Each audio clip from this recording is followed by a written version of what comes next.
enveloped by the powers of the four guardians. Throughout your cultivation journey, you'll run into various encounters and challenges. Sometime into a match, spirit collecting bells will appear, and all surviving teams will be separated into groups. Each group is assigned one spirit collecting bell, whose location is visible to members of the teams in the group. Approach the bell and interact with it for supplies to drop and to activate a countdown. You can sound the bell repeatedly during this time. Each interaction provides supplies and shortens the countdown. The elemental powers will form a crate at the end of the countdown, after which the spirit collecting bell will run out of power and can no longer be used. Open the crate to get tons of rewards. Note that other teams in the same group will battle for the same bell. Use the mini-map to determine how many players are nearby. Also, skill cooldowns are reduced in the bell's vicinity, so use them to your advantage to guard the bell's rewards. Sacred Quartet's final challenge is to unite the four Sacred Guardians. During Sacred Quartet, you'll be able to pick up elemental fragments in matches. Use the fragments in the Elemental Clash event to combine elements. When you and your teammates each bring a different element into a match, and all members survive until victory is attained, the Guardians United Challenge will be completed. Players who complete the challenge for the first time can claim 200 elemental fragments from the event page and will unlock the new Guardians United achievement. Embark on your sacred cultivation journey now and forge your story into its own legend. Back, everybody, to the PUBG Mobile European Wonder League Finals. Last 3 days of Season 4 begins tonight. I'm your host, Neptura, and I am joined by DK. DK, what are you thinking? How are you? And what do you think of the action coming up? So far, yeah. Mm-hmm.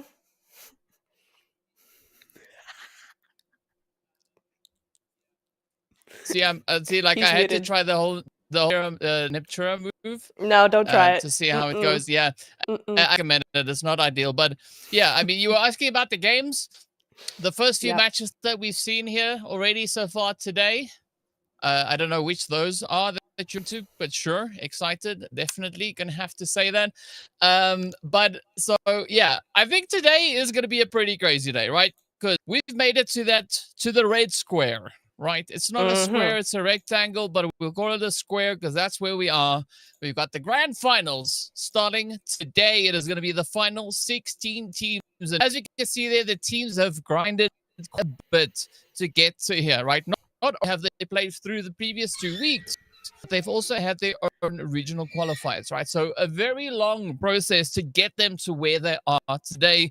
But we've been seeing some phenomenal gameplay making its way in as well. And of course, they are going to be playing for their share of that amazing prize pool as well, right? 7K up for grabs, as well as the 105K UC that is going to be coming as well. I think with that, you should maybe at least be able to get one car skin. Maybe if you're very lucky. If you're very lucky, the way those spins tend to go. But our participating teams, one of these teams or a couple of these teams will be having that share of the prize pool we just discussed. And honestly, this lineup, as we've seen it form over the last couple of weeks, is just looking to be an insane few days here for us.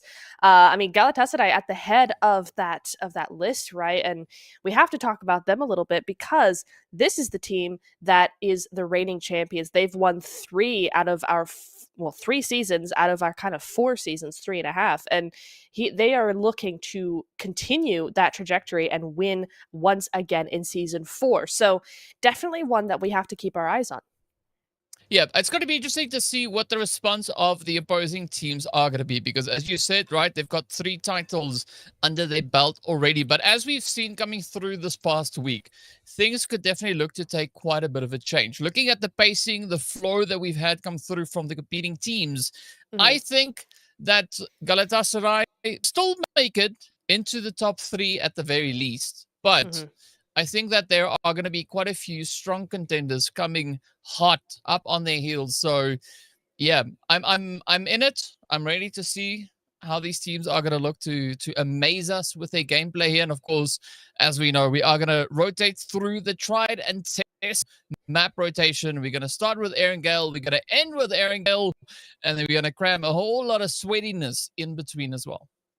We sure are. I mean, Sanhok is just going to be a barrel of laughs. I mean, it has been over the last 2 weeks, and now with the finals, now with the stakes being as high as they are, it's going to be a little bit different, a little bit more intense, I think, coming into that third game. But we can't get ahead of ourselves just yet. We're going to be looking at the Erangel first, and that one is going to be a doozy because, yes, we have 3 days of this finals to go, right? We have a total of 15 matches. However, it's still only 15 matches. You have to get a really, really good game off the bat. If you want a good day today, this first Erangel is where you want to do it. And the pressure is going to be on, right? Because, I mean, it's not the qualifiers like we've had previously, right? It wasn't week 1. It's not week 2.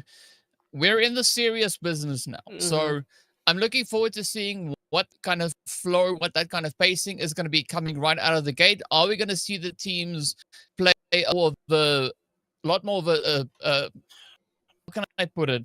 A lot more of an asserted kind of approach coming out to the battleground here, right? Are they going to move in and just claim the territory and say, this is mine and you will not pass, right? Yeah. What's the approach going to be? So I'm really looking forward to it. But I think the big question here is, what is the play going to be from Galatasaray, right? Because they're the defenders, right? They've defended this title twice now. So the pressure is going to be on. So I want to see what is that approach and, of course, how these teams look to play through. Because if we look at our first map that we have up for the day, we are going to be jumping straight into Erangel, right? So looking at what we've seen historically over all the previous Erangels, it looks quite interesting because we've got a few pretty strong teams in here, right? Zeus Esports being one of those teams that have been able to get themselves 2 chickens, right? Not necessarily in the same phase, but they have 2 chickens. They sit pretty well up with regards to those points. So, I mean, I'm curious as to how these teams are going to look to adapt that according to this flight path. It's definitely one to watch out for. I mean, the playing path itself is not a bad shift, really. There's a lot of places these teams can go. There's a lot of vehicles that they have access to. But we're going to be looking at those planes, or rather those teams jumping off the plane. There's a lot going on onto the north side there. So are we really going to see any hot drops? I mean, it looks like a lot of teams are all jumping off at the same time, but hopefully they're going to be going into different directions because, DK, this is the finals, right? There's really no time to be hot dropping here. Unless you have 100% certainty that you are going to be able to clean it up. Right. And let's be realistic about it. No team has that. So, yes, you are correct. Don't hot drop.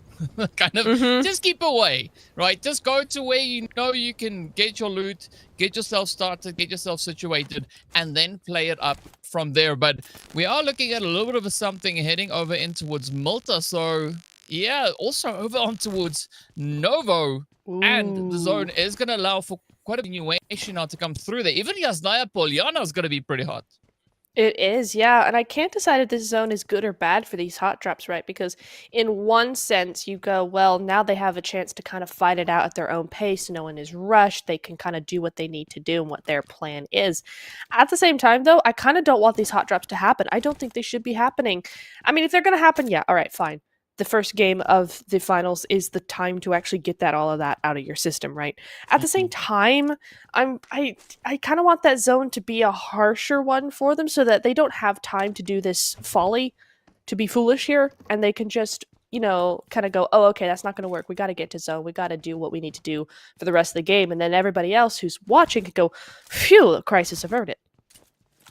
Well, I mean, is it really going to be crisis averted? We don't quite know. We'll find out soon how these teams are going to look approach this first game. Because, I mean, first match, right, that is going to be the foundational game, right? The teams, they've had enough opportunity to get a good as to what to expect to come out here. But I think for the teams that qualified in week number 1, the pressure's got to be on because they've had a week where they've not played against these. So, yeah.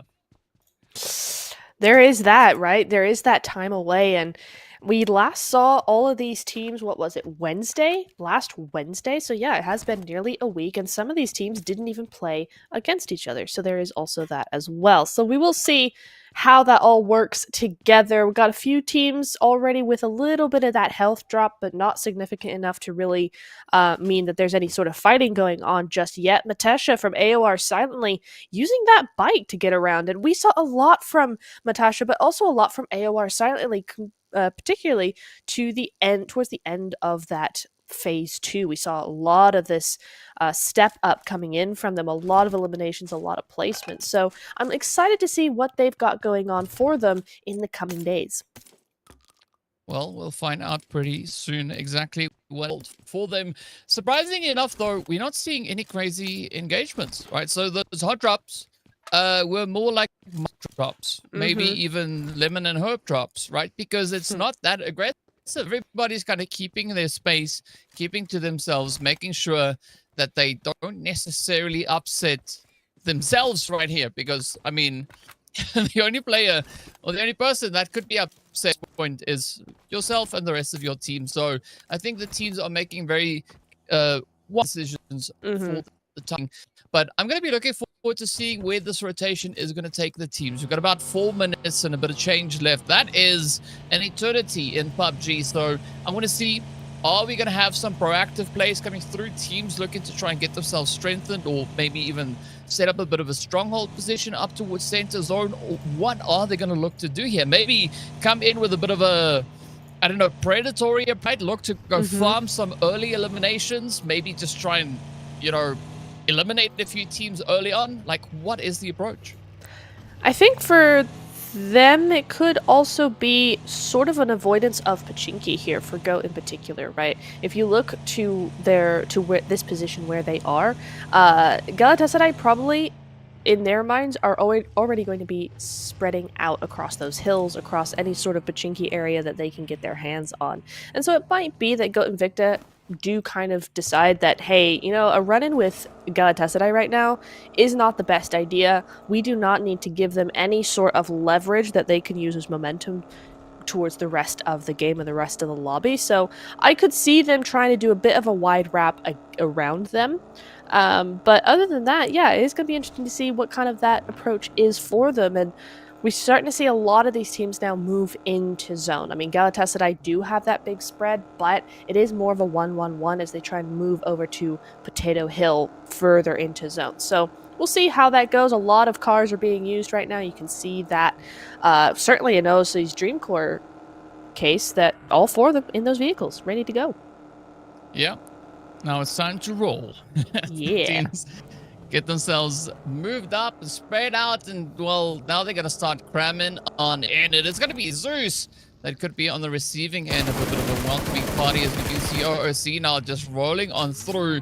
But I like this. Not a full send, not an aggressive overcommittance here. They're just going to try and push up, see is there a bit of an opportunity to move. The answer obviously is no. But now where do they go? Because, it's going to be fishing here as Ida hops to it.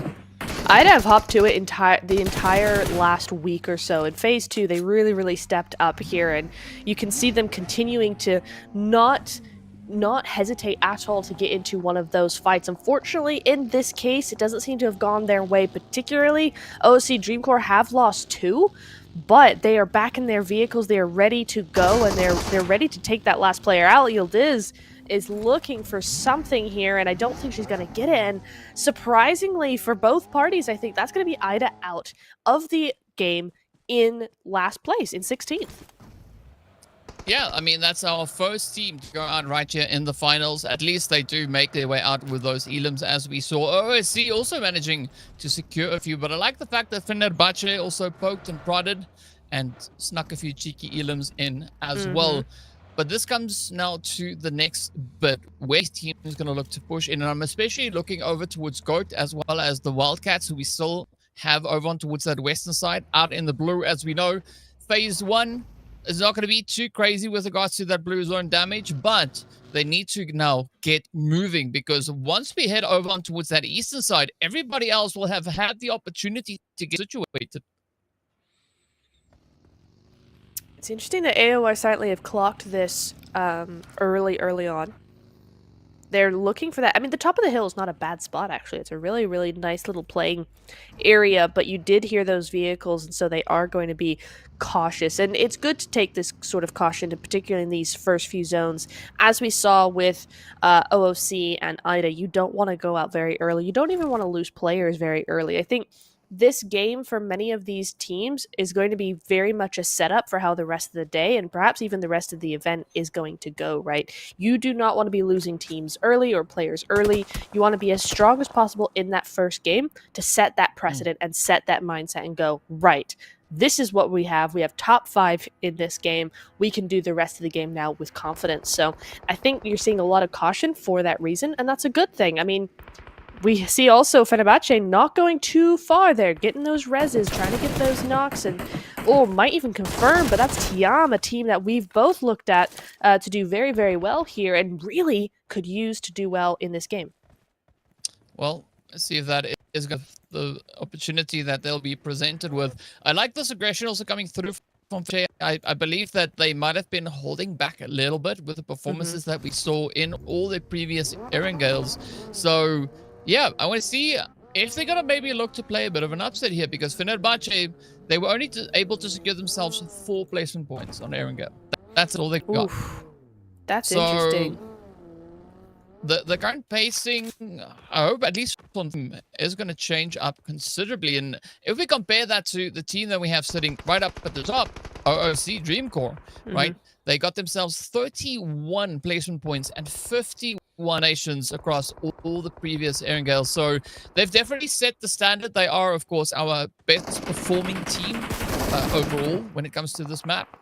So I want to see if that momentum is going to be able to get carried on forward, as it doesn't look all too hopeful as they will get on out right there with 3 eliminations up. But this opens up now that opportunity for the remaining teams to really kind of step up and fill that void. Galatasaray, definitely going to be one of those teams that we are going to be paying quite a bit of attention to here. Absolutely. You can see them right from the get-go, ready and waiting to take out the entire lobby here. They come in with no real qualms about who they're taking out there, and they're going to ramp up to 2 points on the board in the first, 5 minutes of the game, and Fenerbahce just really doing a good job of holding down Shelter as well here. They did take Tiam down to a duo in that earlier fight, so they're going to be looking to continue that trajectory here. We'll see how that goes for them. I will say that what I hypothesized about GOAT, avoiding Pachinki, completely incorrect. They're still out in the zone, as are IWNRX, by the way. But GOAT, way out in the zone, and I'm not sure now what the deal is. Yeah, I don't know. Maybe they have a big brain strat that it's going to be pointing to them taking a little while longer to get themselves up into a zone. We'll find out pretty soon. But I like the fact that the remainder of Tiam have now also decided to dip out of dodge, right? They've headed up towards the pocket to try and rotate up alongside Prison. But if we look back into the zone itself, right, we got the players here from TPES coming through from that eastern side. They've got quite a bit of congestion up ahead of them. And I think especially looking up towards that lumberyard that we've got, that could be, I think, a very wise call to make at this point. Yeah, I could see that being the case. I almost wonder if they're going to try and go for the Millie Island sort of angle, which I don't think would be a wise choice, but honestly, it's the only sort of space left available. Everybody's piled in on Milta and the surrounding hillsides. They do think that the zone is going to be centering up soon, and I really like this position from Not Noobs. You got this classic 1-1-1 split coming across that farm area, and it's looking like a very dominant position for them. Well, let's see if that domination is going to be able to hold for the time being. The zone surprising again, right? We see so many teams so close together, but it seems like they're just waiting around to see what the zone is going to be bringing to them, as we have about a minute and a bit more there to go to see how that shift is going to affect the East. Now, Mel's Nova, also one of those strong teams that we saw building up quite a bit of momentum through that week 1 into week 2. So far, looking pretty decent, right? They have had a little bit of HP removed from them, but again, nothing to be all too concerned about. Pretty sure that D1 is going to be able to heal up. It's just a matter of time until that happens. But look at this, though. XQ, nice little bit of a peaking position, right? Gathering information. We've got TPS just up ahead. And both teams now just doing a little bit of that due diligence, right? They don't want the first team to push up and then find themselves in a bit of a hot, sticky situation. So taking it calm, taking it collected, and playing a respectable game. In the meanwhile, not noobs. They're going to have to try and keep GOAT at bay as we finally see where GOAT decides to rotate up into woods. I am surprised by the massive split coming in from Mel's Nova, though. I mean, you've got this 3-1 split coming in here. Oh, Daddy's up to the north side. If she goes down, there's no saving her for sure. As yeah, you're seeing it now. Look, this Daddy up by almost prison area, and then the other three have a really good position, I have to say, as you were saying, down to that south side. Oh, but both are still in. There's still playable terrain here on both of those sides, so it'll be interesting to note which side they end up going for, because they have to regroup now. There's no way they're going to leave Odaddy out on her own. That would be insane to do. So we'll see how that works for them. Yeah. And Tiam, the last duo of Tiam, are just out in that compound just to the north side. I think they're going to have to play this very carefully and think long and hard about how they want to play this, because directly ahead of them is prison, which is a very difficult place to play from. And you know everybody's going to be doing their due diligence here, so you can't really hide in those compounds for very long. Well, let's see now. The pressure is going to be on. I don't necessarily expect Tiam to push into towns per se. I think they're probably just going to play on those outlying regions, but Galatasaray, they're going to find themselves now right up in the hot seat as they come pushing up in towards Malta and already getting greeted by a nice little bit of a spray. Zeus, I will, yeah, also have yet to...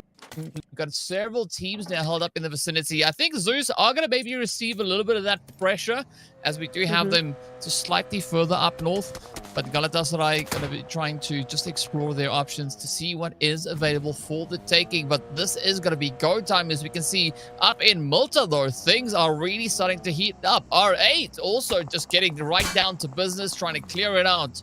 Just trying to claim the compounds for themselves. But nothing like a little bit of a healthy competition to come through here. Absolutely. We all love to see it. It's interesting. We do have, yeah, you're right. We do have a lot of teams looking at each other. R8 in a really good position to be making those sprays as teams pass through the city, pass through that town, or beside it even. Not Noobs again, up onto the north side, taking a really good angle to this as well. They've made a long rotation. Goat have a free entry into zone as well, so that's looking really good for them. And Zeus, they have this compound, and it's a good compound. It's a really nice compound, but Galatasaray are in the other compound. And the thing I don't like about these compounds in general, DK, is that they are quite easy to actually attack and to actually infiltrate. So Kylie and the girls, they're going to have to be very careful about how they play this. Yeah, they're going to have to be quite cautious. But speaking about caution, though, I think if you're Red Tiam, you would have been maybe having one, potentially two little droplets of sweat forming on your forehead, as Not Noobs came pretty close. They rotated up they sure did. Pretty close, right? But fortunately for Red Tiam, Not Noobs committed to the southern side, rather, of prison, up on the elevation there. So yeah, let's see how they're going to look to play through that one. But I like how the pressure is starting to build coming through from this western front, right? Galatasaray slightly disengaged, now just moved into position to kind of get that angle over on towards Zeus. But Goat also, they found themselves an angle, they've moved up, they've claimed buildings, and now they're just holding steady. They're just waiting to see where the zone is going to pop towards. And I'm pretty sure once we hit stage number 4, all hell is going to be let loose as the teams are really going to commit to the aggression. You can see Zeus now getting lit on fire. Galatasaray coming through with a big brain strat as they do start to encircle. Macy also trying to pop off a quick bit of utility there, but unfortunately also gets picked up by those mollies. I mean, Galatasaray, they just lighting this play up. We do see the P90, but it's not going to be used. The nade, though, does clutch it up there. Zeus go out. Galatasaray are just a masterclass of how to play PUBG Mobile. I mean, you don't get much better than that, I have to say, especially in those compounds. That was a textbook infiltration of that compound. They did such a good job with that. And to be honest, that last player, Zeus, had a really nice little off angle. She kept hidden, she kept quiet until she was able to do the most damage, and that was really nice for her. But that nade was very, very quick, and there was nothing they could do about it after that. Same like Mel's Nova can't do much for Daddy. She goes out in the fields of Milta, and they have to just escape to the high ground up here onto the north edge of zone, and it's looking like a good little spot for them. It is very precarious, and, you know, teams could come down off that hill at any minute. I don't think there's anybody up there at the moment, but Mel's Nova don't know that, and Galatasaray could absolutely come down off of that hill in time, so they have to be careful. But for now, as long as they can clear their back and know that confidently that there's nobody coming up there, it's a good spot. Yep, it definitely is going to be a good spot. So let's hope can survive there for as long as they possibly can.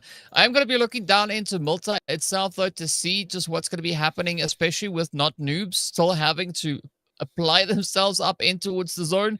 I like the fact that we do see a nice bit of congestion and a bit of a blockage getting kind of situated over towards that eastern side. So things are looking pretty exciting here. I like Bonfire's angle, right? Those compounds could bode quite well for them. So it's just going to be whether or not noobs will get spotted as they start to rotate up in towards zone. Fenerbahce and Mel's Nova now taking the party to the next level as they start to find each other's space. Dino quickly just poking and prodding into the side. Does find a bit of damage, but not enough to uproot the player. Just nicely done, and the fight's not over yet. Nice little nade, but weren't expecting her to use that vehicle just yet here, and now we can see that there is a little bit of a regroup coming through there. But I do want to talk about S2G. You can see them in the distance there. They have an excellent position over in Milta. They got a really great 2-2 split in a couple of compounds to the north side of the city,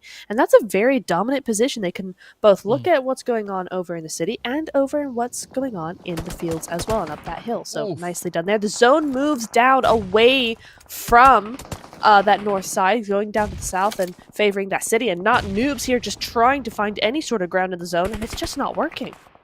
Yeah, they're trying to pick it up, trying to find that next approach, that angle to gain entry up in towards the zone. But R8, they've got it under lockdown. So this is going to be quite a bit of a challenge now for not noobs to get themselves into a secure angle.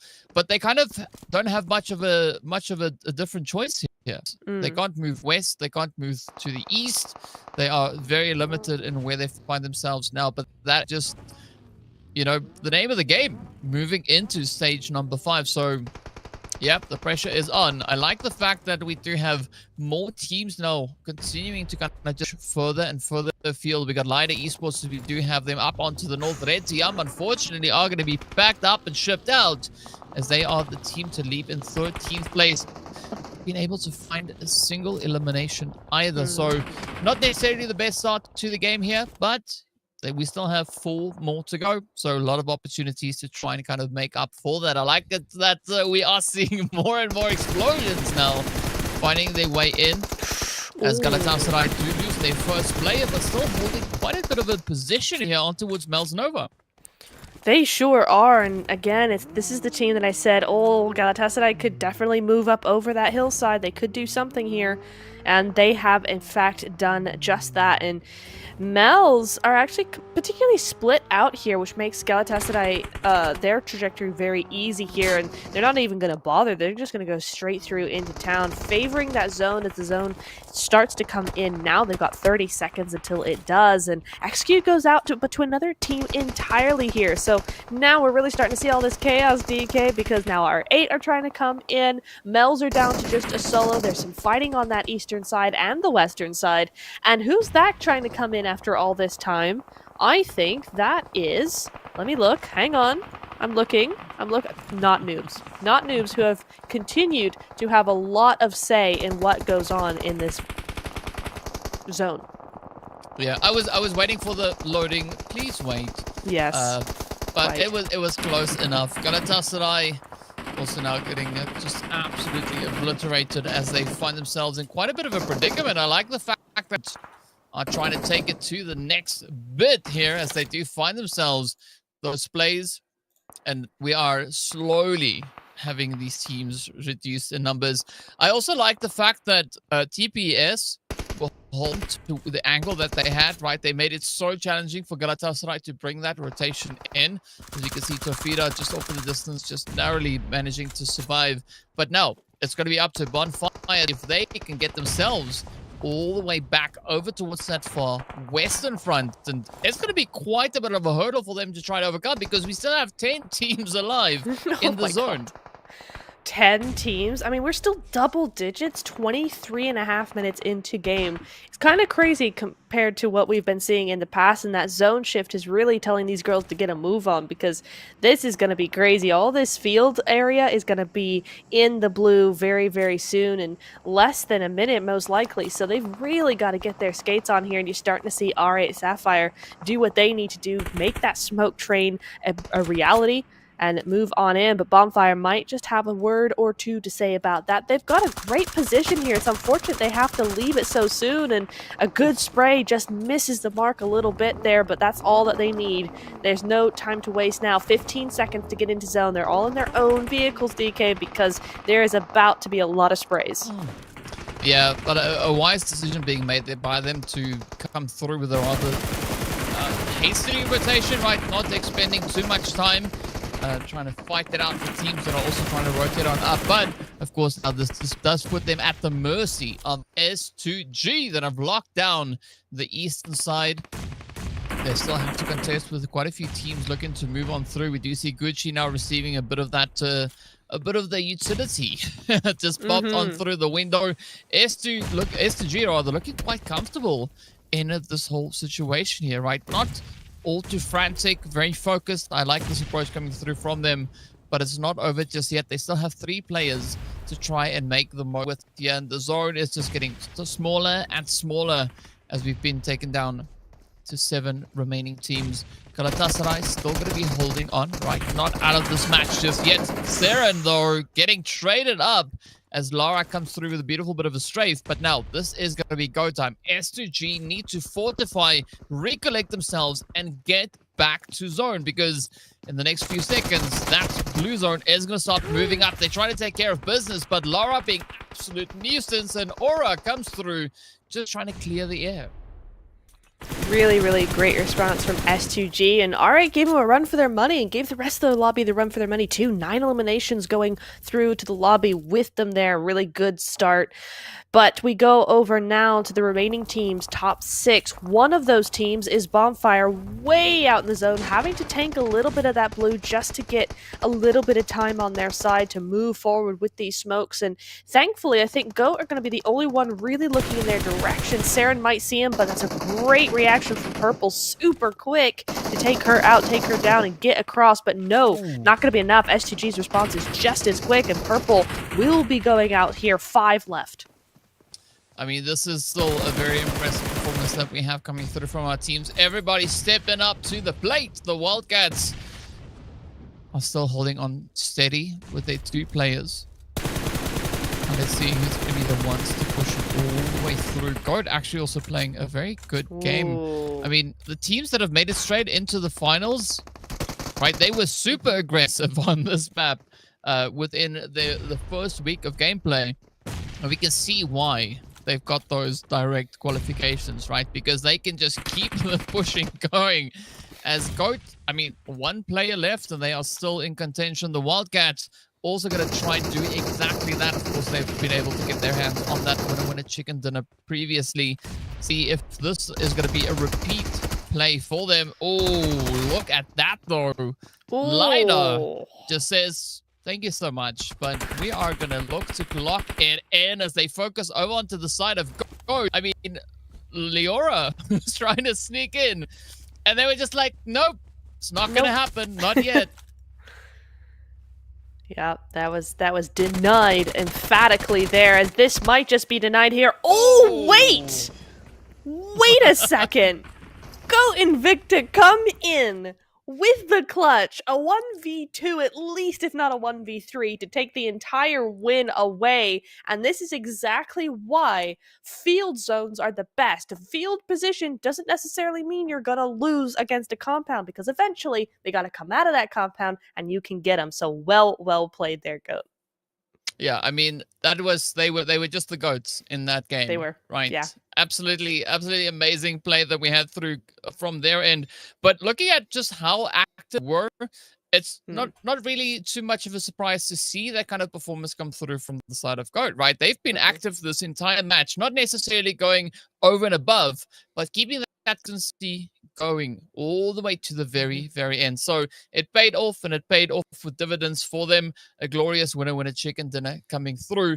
But we did see quite a few teams also getting nice and aggressive, right? We didn't exactly get the double-digit elim count, but quite a few teams, though, came pretty close to it. They sure did. We saw a lot coming in from all of those teams. I mean, who was it again that went out with 9 eliminations? I mean, that's usually a really good stat on a good day. You know, coming in with the first game of the day, first game of the week, first game of the finals. That's a really nice stat to be able to go back to the lobby with. So a really good show of skill coming in here. GOAT, Invicta, 6 eliminations, not the highest we've seen. 935 damage dealt, not the highest we've seen. 1398 damage taken is quite a lot. So the fact that they were able to come back from all of that and to win the game is kind of crazy. We'll call it BBA, right? Bounce back ability. Yes, and very true. And they showed phenomenal amounts of that. And of course, just looking at how they were kind of playing through this, right, making it up into even like stage 6, they came through with only 3 players to their name, taking quite a bit of a beating as they try to push in.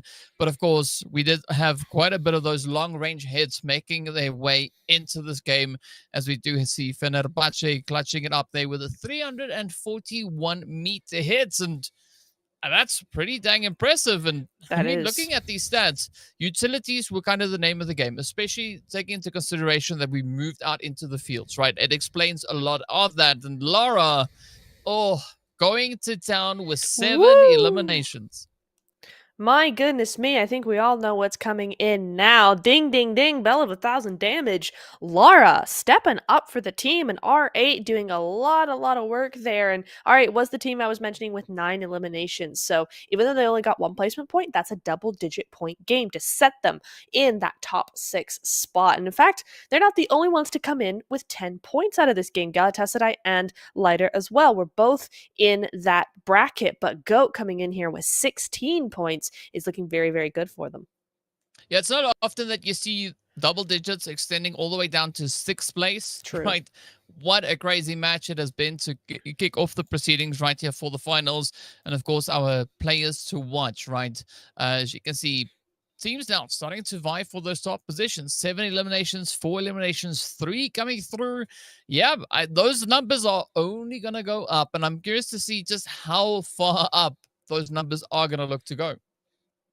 Indeed, yeah. I think 7 is kind of crazy to start off with just alone, but we saw some crazy numbers coming in over the 3 days in the last phase, and you're right, they're going to be quite high by the time we are done with these next 3 days. Rather, I'm getting all my words mixed up today. Maybe a little bit more coffee in the break will do what I need it to do as we head into our second match of Miramar after this short break. We'll be right back.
Welcome back, everybody. After that short break, I hope you got all your popcorn. Hope you got all your beverages, because we're getting into the hot, dusty sands of Miramar coming through onto game number 2. We had a great shush. I was watching you. We had a great game number 1 with Goat snatching that win away for a really, really good start to the day. But now we're moving over on to Miramar and DK. This playing path has looked a little interesting.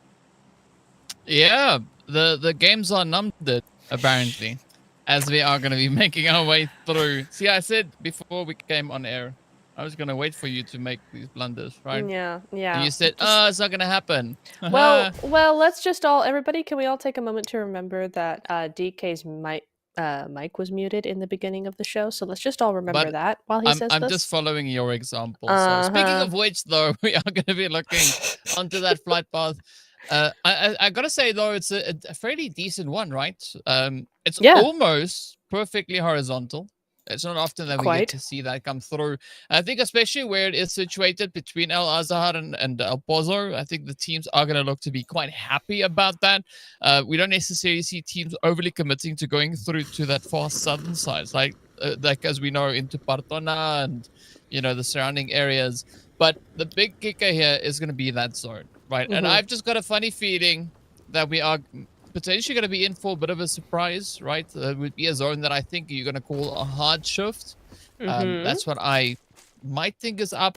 Oh, it is. Well done. It takes a nice little bit of a stroll over on towards that southwestern side. And looking at this, I think the church close to Chumacera, that is going to be some prime real estate, at least for this phase. Monte Nuevo is also going to be pretty hot and popping. But I'm also then looking over towards the hills, just to that western side of Pecado. I'm expecting Galatasaray maybe even to rotate to that position. I agree. I think anywhere in that area is going to be super, super important coming into the next couple of zones, especially if you can get there early, right? Because once teams start to move in, then it gets kind of hairy because you're very central. You got a lot of teams looking at you, etc. But if you can get there really, really early, as we are starting to see OOC do, actually parachuting their way over towards that area, that could be super good coming into that initial rotation of teams, that initial phase shift as we go into phase number 2. Now, DK, we are seeing a lot of teams spread out very nicely and very prettily across the map, but we do have one contest going on, El Pozo. It's Mel's and it's Bonfire going head to head here. Now, El Pozo is big enough. There won't be that much going on, but will there later? That is the question. Yeah, I think at least for the time being, both teams are just looking to share the space, which is, I would say, commendable, taking all things into consideration. But I'm expecting either of those to, the moment they get a vehicle, to start rotating out, because you don't want to get caught in an engagement this early on, and there's no need, because we still have positions like Valle del Mar that's wide open, Ladrillera is open, Monte Nuevo is open, so there are an amplitude of options as to where these teams could decide to rotate towards, right? They don't have to commit to the first area that they find. But the big question is, who's going to be the one to make that call, right? Are we going to see Mel's potentially maybe looking to, kind of dip the knee and then off they go, rotating further down south? Or are they going to try and kind of stick it out, right? Try and clear out Pozo and reclaim a bit of that territory? I mean, I don't think there's really much to fight over, to be honest. I think it's too close to the edge of zone. I think everybody kind of knows the zone's not really going to be going that direction unless it does a surprise shift. But I think most likely it's going to be going over to Chumacera. It's going to be going over to that center position. So for both of these teams, but Mel's in particular, I think a south rotation would be the best option for them to kind of just stop this going down, as what's going down over here is R8 versus Galatasaray. Lara moving down there, as that's going to be a trade-off against the player of Galatasaray that is down, but it looks like R8 are just trying to move on without her. They're going to have to sacrifice their MVP of last game. They're not even there yet. They're not even there yet. Oh, they're here approaching. they come now. The Here we cavalry go. is rolling in. Let's see Excellent. how this is going to go. Both these teams, as we know, super aggro, right? They can hold their own quite comfortably. So, yeah, this could be quite a bit of a dispute as to who will be allowed to rotate up in towards the zone. I like this nice bit of a back and forth here. Mally quickly just having to try and patch up those HP bars. I don't see the rest of R8 necessarily being able to kind of recover Lara off in the distance. So... No. They unwillingly might have to leave their teammate. But look at that flank coming through from Galatasaray, right? We have that push coming over on towards that eastern side, and it is looking absolutely golden. But R8, they're not going to get caught out. They're just going to dip out of dodge and get themselves just the heck out of there. Woo! And in style, my goodness me. I mean, they do leave Gucci behind for some reason. Not sure what's going on there. I think they were just trying to save the vehicle, but you can stop anytime and go back for your teammate. Meanwhile, Lara, unfortunately, she is going to have to go out there, and Galatasaray pick up a very early point. Gucci still have to move out there as well, but for now, they have the safety of a compound to just kind of give them a little bit of a respite here. Galatasaray looking for those eliminations, but I don't think they're going to pry too hard here. Again, they were both on rotation there. So, you know, they get that one elimination. They might try and see if they can find a second or a third, but if they don't succeed too quickly, then they are going to be moving on ahead, I would have thought. But we shall see, because they do look fairly adamant about, you know, clearing the space first. But it's interesting looking at just how they play through this, right? I mean, they almost instinctively go for a 2-2 split. Just trying to spread themselves out, trying to come in from as many possible angles as they can find. And I think that speaks volumes as to the confidence they have moving into any map. So, yeah, it explains why they've been able to defend their title so many times before. Very, very true. But the question now is, will they be able to defend it again? I mean, so far we've seen some movement from them. It's not been the dominant Galatasaray we've seen in the previous phases, but, you know, they're biding their time. They're waiting for that moment when that momentum can really be built up and used to their advantage. So we'll see how it goes for now. Meanwhile, S2G have that classic yellow Murado. Now that it's not golden anymore, it is yellow, but from Hacienda. So we know where they've been, and we know what their trajectory is, and they're actually just kind of scoping out Picado a little bit, just making sure no one's really in that vicinity. They might try and take this compound here as well. But Galatasaray, interestingly, go for the entire squad wipe. They are not here to play games. They're here to win, and that's a full squad wipe coming in for Galatasaray. That's scary. That is scary. A team having that capability, just deciding on a whim, probably not, but let's go with it, right? Deciding on a whim is like, you know what? Yeah, let's go. We're just going to take out the team that, you know, got a ridiculous amount of points in their phase. You know, might as well have a little bit of fun, because why the heck not, right? You're just going to do what we do and smile all the way through. And yeah, I mean, it's ridiculous, right? R8, they had 147 points, the highest points that we saw through the entirety of the first week. And Galatasaray just played with them like they were food. Very much so, yes. Crazy. Crazy, crazy, crazy from them.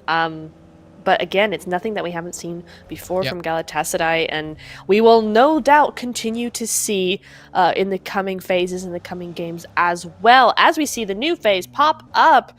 DK, it is kind of where we said it was. Thankfully, both teams over in El Pozo have disengaged here. They're going to be moving on to their own separate ways. But I will say, no one has gone for the church by Chumacera yet, which is very interesting to me. Yeah, but looking at how the zone shift, they weren't sure if that was going to be the spot to play for, because that church works quite well, especially if the zone is maybe a little bit more east than what it is now, right? If Chumacera is over on towards the western side of zone, that position works quite well because you have quite a bit of an overwatch, quite a bit of a reach from that church.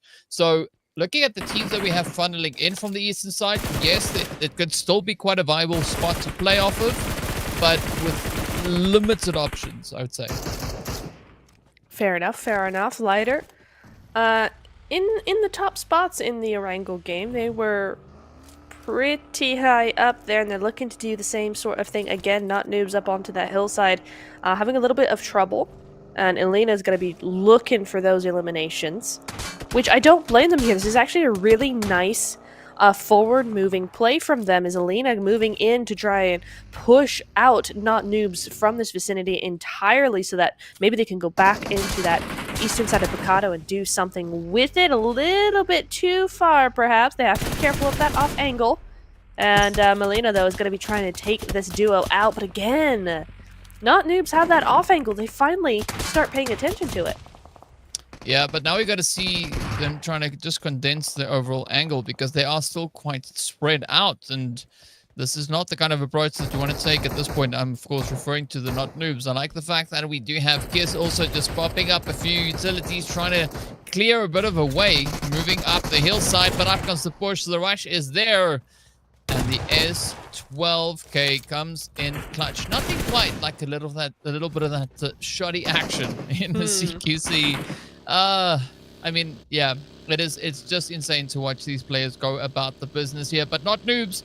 They've been brought down to a solo. That is going to be Pinky now, just trying to survive, at least for the time being, up in Picado.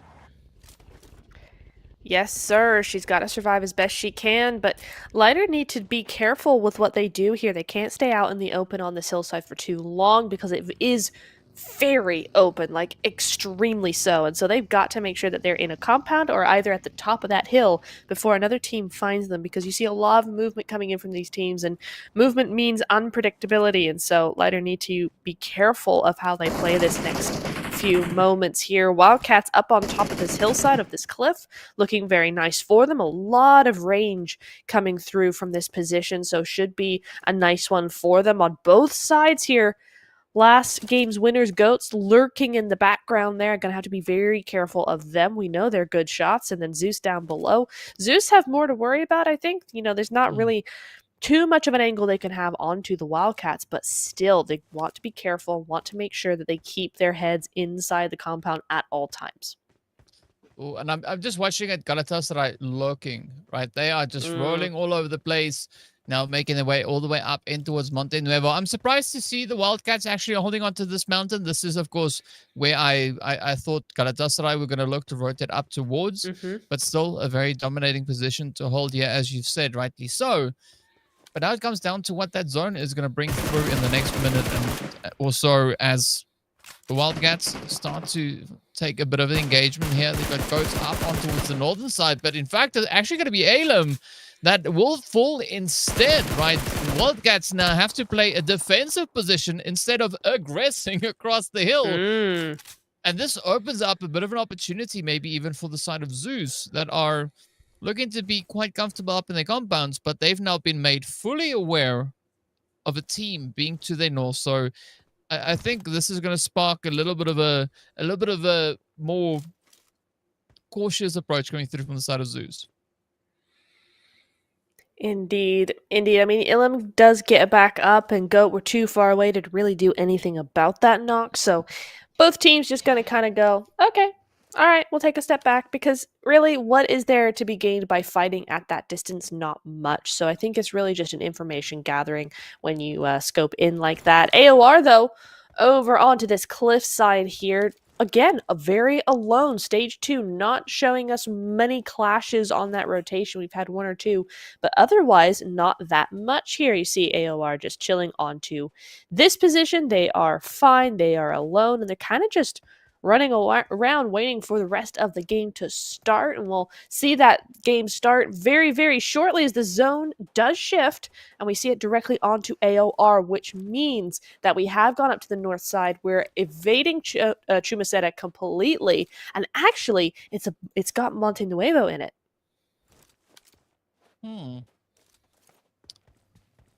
Well, that's quite interesting actually to see just kind of how these teams will have to play through it now, right? Because, I mean, AOR, great read on the overall positioning with regards to the zone, but I think now a lot of the pressure is going to be applied down towards that southern side, especially with teams like TPS that still need to start their progression, start their push, trying to get themselves a little bit further forward, but they're going to be coming in hot right behind the side there of OOC, so it's going to be quite the risky play, and they're not going to be alone, as we've got two other teams also now sharing the region with them. We've got Lyda also yet to make their entry, also approaching from that southern side, so it's going to be quite a bit of contentious angle. But Ida, they look to be set up quite phenomenally here, right? They've got these ridges, and I think that they are pretty aware of teams rotating up from the south. Of course, well, it seems pretty obvious that they're poking into the side there of Lyda as well.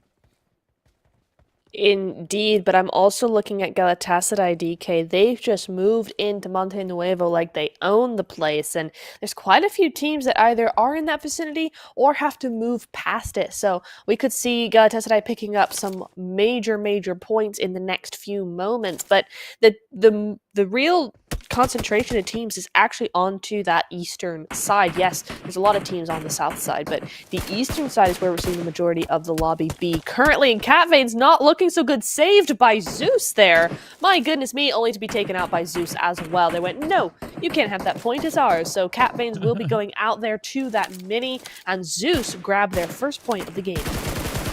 Yep, it's unfortunate to see that now be kind of the way it plays out here for Red Tiam, as we're just kind of waiting to see if they can maybe bounce back, right? They finished quite strong coming through in the previous week of gameplay. But looking at Miramar in general, I mean, Ida, they are a very strong team on this map, just as things stand. So no surprise really to seeing Ida kind of having that read on towards the southern side. Red Tiam also not one of those teams that perform poorly over on Miramar itself, but it seems like they've just been having a little bit of a tough run, finding a good secure position to rotate up in towards this next zone. So the pressure is going to be on as to the team that will be stepping up and kind of laying claim to the territory. And Zeus is still just keeping their presence known down towards that southern side of zone. I mean, this for the Wildcats is looking like an epic position more and more as the game continues, and TPES now understanding that Dreamcore also have an epic position, but that is one that they're going to have to give up here. They're slightly outside of zone, and it's not going to take much to get in it, but still, you know, you're not going to be using this same ridge that was once so perfect for you in those rotations. But back to Istanbul Wildcats, because why not? Because they are dominating this portion of the zone right now. There's lots going on with them, and Zeus now in a position where it's like, this position isn't as good as we might have wanted it to be in other phases, in other circle things, because now the circle moves up, and now they're outside of zone, and Istanbul are in zone, and oh dear. I don't really love how this is working out for Zeus. Luckily, it's only a duo there, though, right? There's two more that could easily make their way in, but for that duo, it's looking a little yikes. Yeah, Zeus, they're going to have to find a way to get themselves rotated on up. They are slowly starting to mobilize, getting into those vehicles. I like the fact that Ida are also just flying up into these compounds. Unfortunately for them, there's nobody to contest, so they can just quite casually stroll in, get themselves established, and then just lay into the side of Zeus, as they already now start to do. But you mentioned the Wildcats being up in zone. I think that is going to be a phenomenal position, especially looking at the concentration of teams that we have over on towards that eastern side. But Ida, they're going to be absolute menace here, because they can see right into the side. They have S2G, potentially even into the side of Bonfire, who we have just over on towards that slightly more west-southwestern side, west-northwestern side rather. Got my directions all confused here. But I'm going to be looking at AOR and Mel's Nova that are now starting to converge in on each other, right? The shots should be finding its way on through pretty dang soon. But meanwhile, it's going to be Fenerbahce and Goat. This Goat made their play, trying to get up onto the edge, but Fenerbahce just rolling in with the punches right behind them. Yes, indeed. I mean, this is where it all goes down now, right? 15 teams still alive in Stage 4, and Stage 4 is mostly open, so this is where we're getting all of these altercations coming through here. And actually, this should be on the side of Mel's, but Oh Daddy does go down, and Kitty might just have found an opening. If XQ goes down here, then perhaps this is game over. There she goes. That's AOR now in possession of this ridge, of this ridge line of the edge of zone, and The rest of MEWLS have nothing left to do but to move on. That one solo has to make a long rotation around, and I'm not even sure where she's going to be able to find an opening. Well, one thing that I see that has changed is Jelevaya has been able to get some points, eliminations, right? So things are looking great for the side there of ARR. But in the meanwhile, GOAT, yeah, they still have quite a bit of work to try and do up on the north here as Fenerbahce are going to try and push on in. We do say goodbye to not noobs as the blue zone gets the better of them. But what a turn this is now here for GOATs, because, I mean, they have quite a bit of an advantage against the side of Fenerbahce, who partially find themselves still trying to contest with that blue zone. They've been able to sneak a few players out of it, but not the full squad just yet. And again, you got to be careful. You can't make too much noise, because they've got more teams just looking over towards that western side. Of course, one of them is Red Tiam, AOR right there alongside them. And with Kitty now starting to move up, I mean, Kitty could definitely look to mow down quite a few of the players in the surrounding area. You know who else has a really good shot now all of a sudden is Zeus. Zeus have moved around, and now you're seeing in the elimination feed, they have that gatekeep position against the Wildcats. So that is something that could really go in their favor as well here as you're looking at them there. Red Tian Blossom do go out though, down just from 3 down to 0, just like that. One elimination goes their way, so at least they do get a point in this game. But in them, all of a sudden, is the only player left alive for her team, and the rest of Zeus, Kylie, and Maisie, they're looking for her. Yep, you know, they gotta put on quite a bit of a search party, try and find those final few blades. Goat Yagi though, coming in with a nice bit of overwatch down onto the side there of AOR. Jelevaya managing to just keep out of harm's way, but it is quite a bit of a challenging play up towards the north, especially with Fenerbahce also just holding on towards that eastern side. They're going to have to find a way to get themselves moved on in. But now is going to be go time as we got Bolia opting into the vehicle, making the very decisive call here. It's like, you know, maybe just we need to get back into a more secure position. Oh, you don't want to risk it out in that blue, as we do say goodbye to a few of the Zeus players as their numbers take quite a bit of a plunge. But it's not going to stop though, as we do see the Wildcats also now poking, prodding into the side of Fenerbahce. They went, thanks for saving us from Zeus, now we're going to save you from yourselves. But Lighter might have something to say about that as well, as it's all kicking off onto the south and eastern sides. DK OOC Dreamcore trying to find a place to land and just finding nothing to satisfy their needs here. Bazumi's out in the zone. That's the only thing she can do, as S2G are blocking their path, and Ida are blocking their path as well, but also blocking each other's path, and it's just a big mess. It's just a mess. Yeah, they just playing blockage. And speaking about blockages, well, Fenerbahce are going to hope to have none of that occur over towards this northeastern side of zone, as Aurelia tries to get themselves patched up, as you mentioned previously, just trying to hold on for dear life. But Lighter Esports, though, they are bouncing back so quickly from these engagements. You've got Lloyd, oh, just rushing up, gonna watch it. Yep, there we go. GG's. It is that quick cleanup, as Lighter secure even more eliminations, now pushing up into 5. Galatasaray, of course, sitting with those 7 along included under their belt. But down south, things are not looking all that easy just yet. S2G still holding on with a 3-piece, still contesting against Ida. OOC Kazumi might not make it up into the next zone. But Bonfire, they're going to try and just stop Galatasaray in their tracks. Look at the HP. Nepet is so low, and Atlas could definitely just finish that one off with one quick spray. And that is exactly what happens. Bonfire snuffing out the side of Galatasaray, ending their run.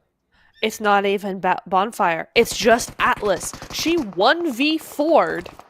She squad wiped the reigning champions.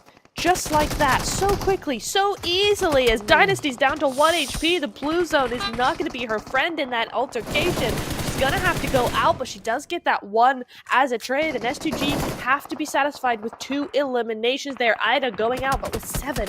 Much better result for them, and Wildcats the next to fall. very, very quickly again with 2. And now we are just left with Goat, Lighter, and Bonfire. Yeah, I think Bonfire, they are going to look to set up camp right here in zone. Well, I say that in Atlas and her teammate not quite in zone, but they do have a good presence pretty close to that. As you can see, Purple holding just off in the distance. So they are going to try and smoke their way into that.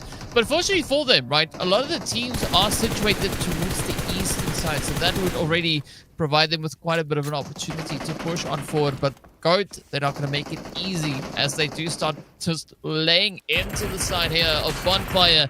Lighter doing exactly the same thing in a good position. Might now still get held against them. Yeah, this puts Bonfire in a really tough position because, you know, you're right. Even though Lighter are technically outside of zone, they have that slightly better position. And if Bonfire don't have a quicker way to get out of this than just by walking, then they might be in a little bit of trouble here. Even though they have 7 eliminations, even though they have basically 2 squad wipes on their points, it might not mean anything compared to the position of Lighter and technically the position of Goat as well, right? They're closer into zone and they've got a really good spot, but the zone is starting to move in now, and at least they have Purple already inside zone. That does count for something. Atlas trying their best to just evade these shots and somehow manages it? Somehow? Yeah. At least for the time being, right? It does seem like Lighter was slightly distracted with the engagement coming towards them. But now, Goat's still in the play, not in the zone though, as they do try to establish a little bit of a foothold. But that is it. It is going to be Bonfire closing it up, ending the run and reigning supreme on our very first run. Our first play in the desert. And what a way to close it up though. I mean, Lighter, as we know, they were quite a bit of a contender coming through here, but I mean, were we expecting any of that now to kind of just happen, to just unfold the way it did? I mean, what a change. What a change indeed, and especially Bonfire having not really been all that loud in the first few phases, right? They were very quiet. We didn't hear much from them. Sure, 1 or 2 things maybe, but not really. And then all of a sudden, squad wipe Galatasaray, I think they took out Ida, if I'm not mistaken. One of those teams had 7+ eliminations and then went on to win the entire thing. Really, really, really well played from them. Really good job. I mean, good job from Goat as well. We see a back-to-back top 2 place, right? So that's really good points-wise for them. And also Lighter, they went, as you said, right? They had a really quick reaction between fight after fight after fight up in that warehouse. So all of those top 3 teams really worked to get in there. But I think for Bonfire, this has definitely been their best match that we've seen, at least on this map, right? Being played. Because they just went over and above. I mean, they got 12 eliminations now, right? In total, all the other Miramars, the other 4 that they played, they had a total of 17 eliminations. Wow. Right? So they just essentially doubled their statistics on Miramar in one single match. So insane performance coming through from them, but very respectable. As you can see, 1700 damage being dealt. A good conversion rate, right? Quite a bit of damage, but managing to maintain those elimination tallies as well. So I think that is going to reflect quite well on the team. But yeah, you were talking about Ida getting taken out. Yes, it was Bonfire that just came in with those quick trades, I believe it was. So very, very insane angles that we had up in Miramar, but are we all too surprised? No, of course not. Of course not, because it's Miramar, and it's the finals, and it's the Wonder League, because they're all so good, and this is what we've come to expect now from a lobby like this. That's a lot of throwables, though. 236 is quite a bit, is what we're seeing coming through here. I mean, it does make sense, right? When you're trying to breach a compound or some such thing. 26 revives as well, something that's much higher than what we have been seeing in the last few games, both as in the Erangel coming in earlier and in phase 2.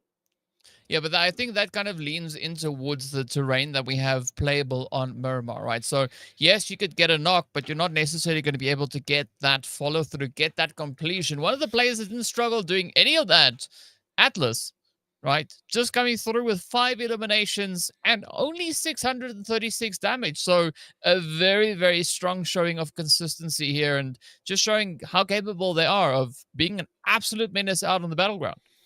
Absolutely. Atlas doing the work. I mean, I think that's got to be an Instagram reel as soon as possible. Like tomorrow morning, I better be seeing that. Actually, tag me, please, because that was amazing.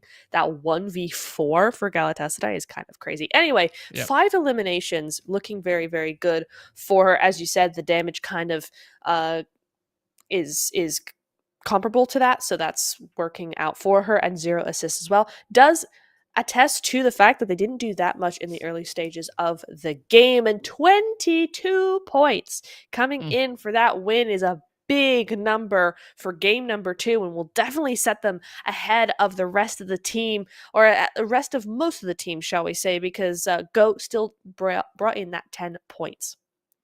Yeah, but I think especially for Bonfire, that is exactly the kind of performance that we needed to see come through from them. But not only Bonfire, I mean, we could extend it even to, the teams following right there hard on their heels, right? I mean, Ida, they needed points. They only got 2 points in the previous game. Now securing themselves 10 points does move them all the way up into 7th for a grand total of 12. At least everybody has points on the board. That's a good thing to see. But now, how far are they going to look to push it? Of course, the double digits, again, extending all the way to that 9th position. So we went from 6 to 9. So that is going to potentially, hopefully, flow further down the overall standings. But I think the important thing that we are going to be looking at here is, will we see a bit of a gap being created towards the top of the overall standings? Because if you remember back to the first day of the previous season, there wasn't much of a gap. But as we hit day 2, day 3, that gap just got opened up, moving into those matches as we push further. But of course, speaking about gaps, there's not much of it over here, right? Purple, though, is jumping up into pole position here with 8 eliminations and 948 damage, just slightly ahead of that performance we had from Lara in game number 1. It is indeed. And it's interesting. I mean, of course, we did see Lara go out very early, right? So she didn't get a chance to play the full game and get more eliminations. But Purple surpassing her by quite a bit here in terms of that survival time at least, but just inching closer and closer onto all 3 stats there for against Laura and against Halal as well, actually. I mean, Halal's not far behind these two. It'll be interesting to see how that goes forward. And in Sanhok, it should get pretty darn spicy out there. Sanhok, of course, is going to be our next game coming up. DK, game 3 almost halfway through the night here. But first, we are going to take a quick break. Go get to your tea, go get your popcorn, and we'll be right back.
Welcome back, everybody. I hope you're ready to get into Sanhok, because I sure am. We're going to be having a lot of fun with this one, if that last game is anything to go by. DK, my goodness, that last game was one that I don't expect anything less from Sanhok.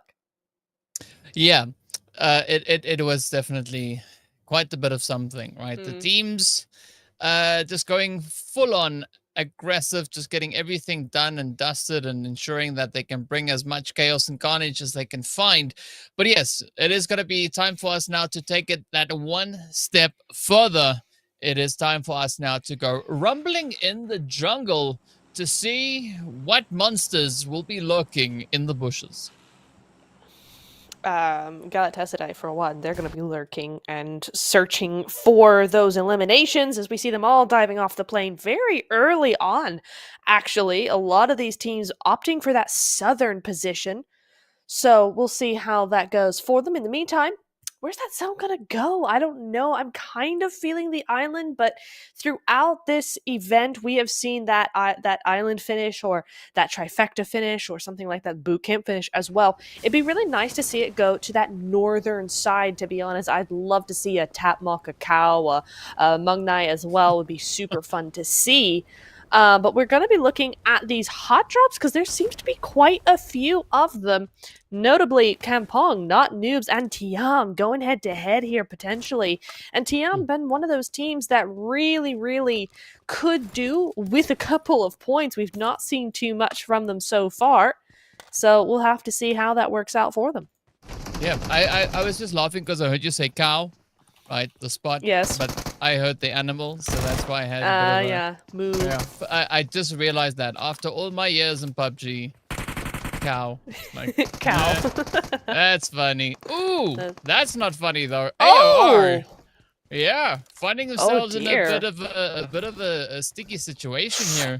As Ida comes swinging on in, the zone pops all the way over to that northwestern side, and this is where we're going to see one of three things happening. Either a crazy western bridge, a crazy northern bridge, or absolute brutality and insanity up in trifecta. Mm-hmm.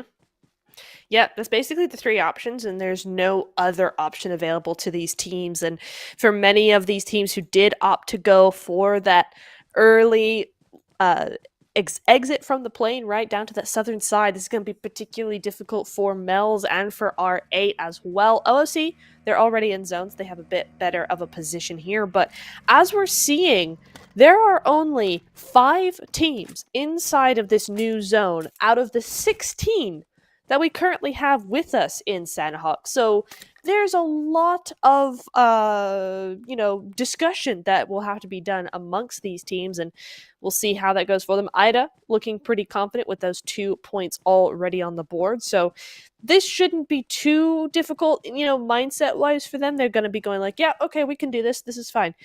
AOR, on the other hand, have this almost advantage, I'd say, of having lesser numbers of players, right? So they can kind of sneak in a little bit easier. I mean, but how much sneaking do you want to do at this point, right? Because, yep, it is going to be quite challenging getting a good, decent spot over on towards that northwestern side of zone. Because, I mean, realistically, we've got about, maybe 40-45% land. The rest is all water, right? So that is going to be pretty crazy for these teams. I'm expecting not all that much really to happen towards bootcamp. Because sometimes we get a little bit of that, that spice, that crazy what coming through. But I don't, the teams, I think they honestly know better. So I'm expecting a lot of the positions up on towards the island itself to get occupied. I'm looking at all those compounds over on the western front. Yeah, they're going to have some occupants pretty soon. But for the time being, the teams are just trying to make the most out of the looting phase, trying to get as much as they can find. And then I think we are going to be seeing some teams looking to commit to rotations. Speaking about committing to things, though, Galatasaray, they've committed to a part of Zeus as they've spotted out a bit of an opportunity here, and they're not going to shy away from anything they can find.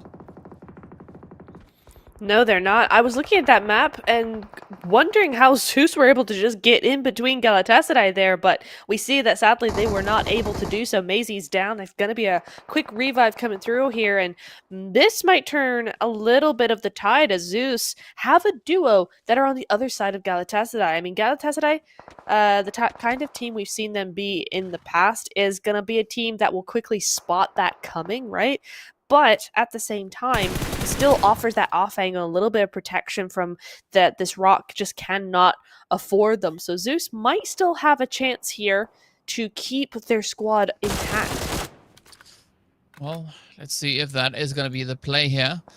But again, you don't want to give Galatasaray too much of an opportunity to get themselves positioned or, feel too comfortable, because the moment we see that happen, that's when they get aggressive like they did in the previous game, right? They just start pushing through, start clearing house, and yeah, whoever's in their way will have to deal with the fury that comes through from Galatasaray.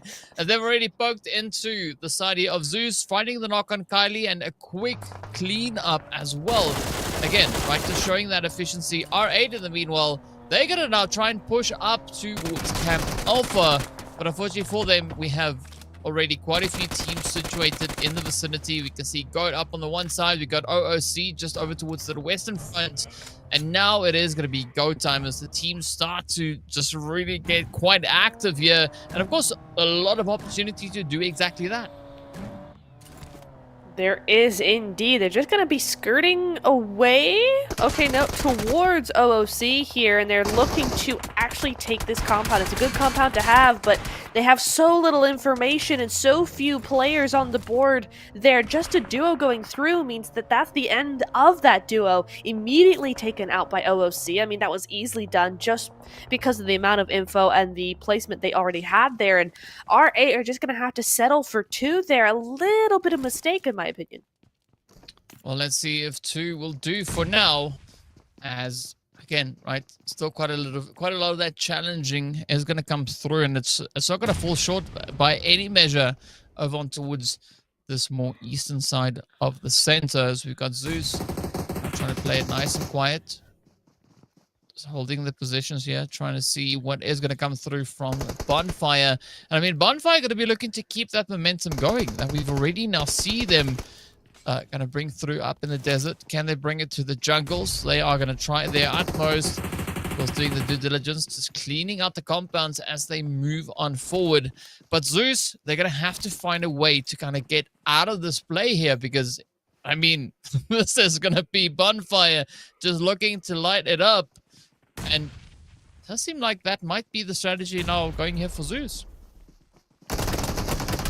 Yes. Oh, maybe not. Down they go. And yeah, Bonfire. I mean, after that game, I think we should be expecting a lot from Bonfire just simply because of that momentum that they're bringing forward from such an epic game. And they have that reaction time down, and Cry goes out to a nade. That's Zeus out. A good attempt at a position in zone, but there's just too many teams all around. And Sanhok and this island are particularly difficult to navigate. So 0 points going their way for this game. But Bonfire, on the other hand, have 2 eliminations. And again, it's going to be Purple and it's going to be Atlas with those points, just like on Miramar. So we may see more from them yet, but for now, they have a big position on that side of the island. And as the map continues to get smaller and smaller, DK, I'm seeing a lot of teams still out in the blue.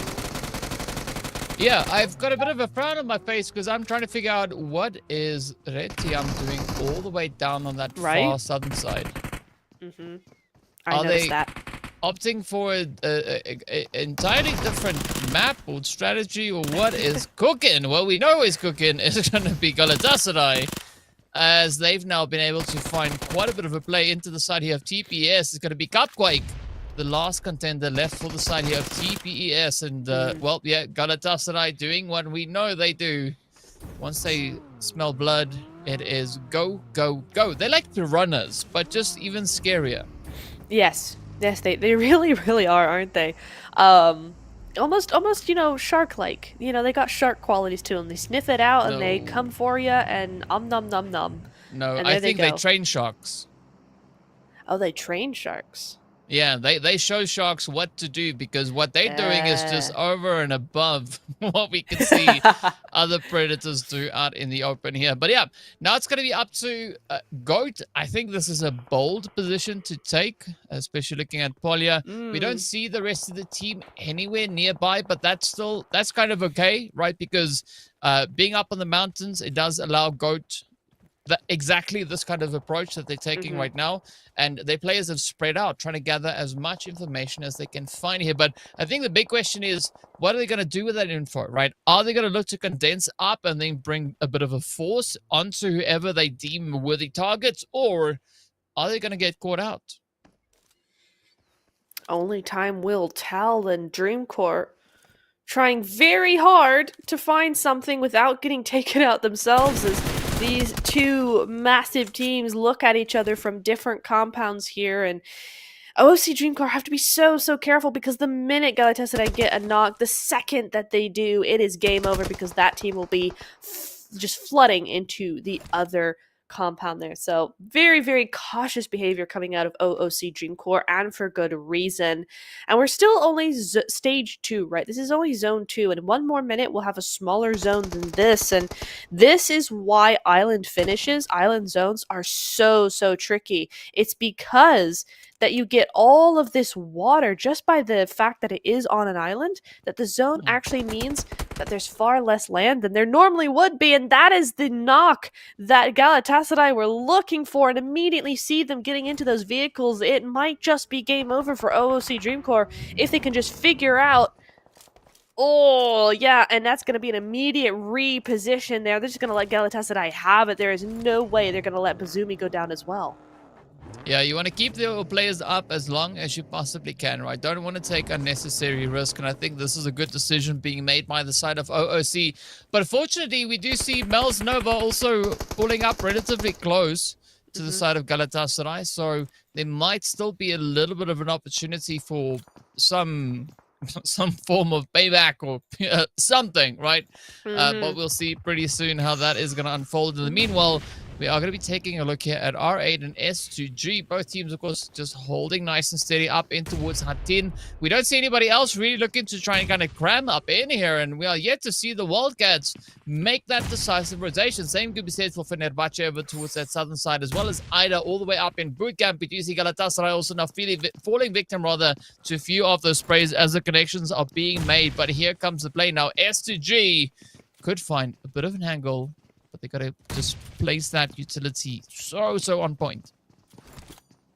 My goodness me, Galatasaray getting a little bit of a taste of their own medicine here, but with 7 eliminations, I'm not sure they'll be that bothered, but Aura is very bothered by that. Hasiko doing some great work. We've seen some great stuff from her before, and she's starting to do it again here. Laura now on the outside, about to just put that nade down.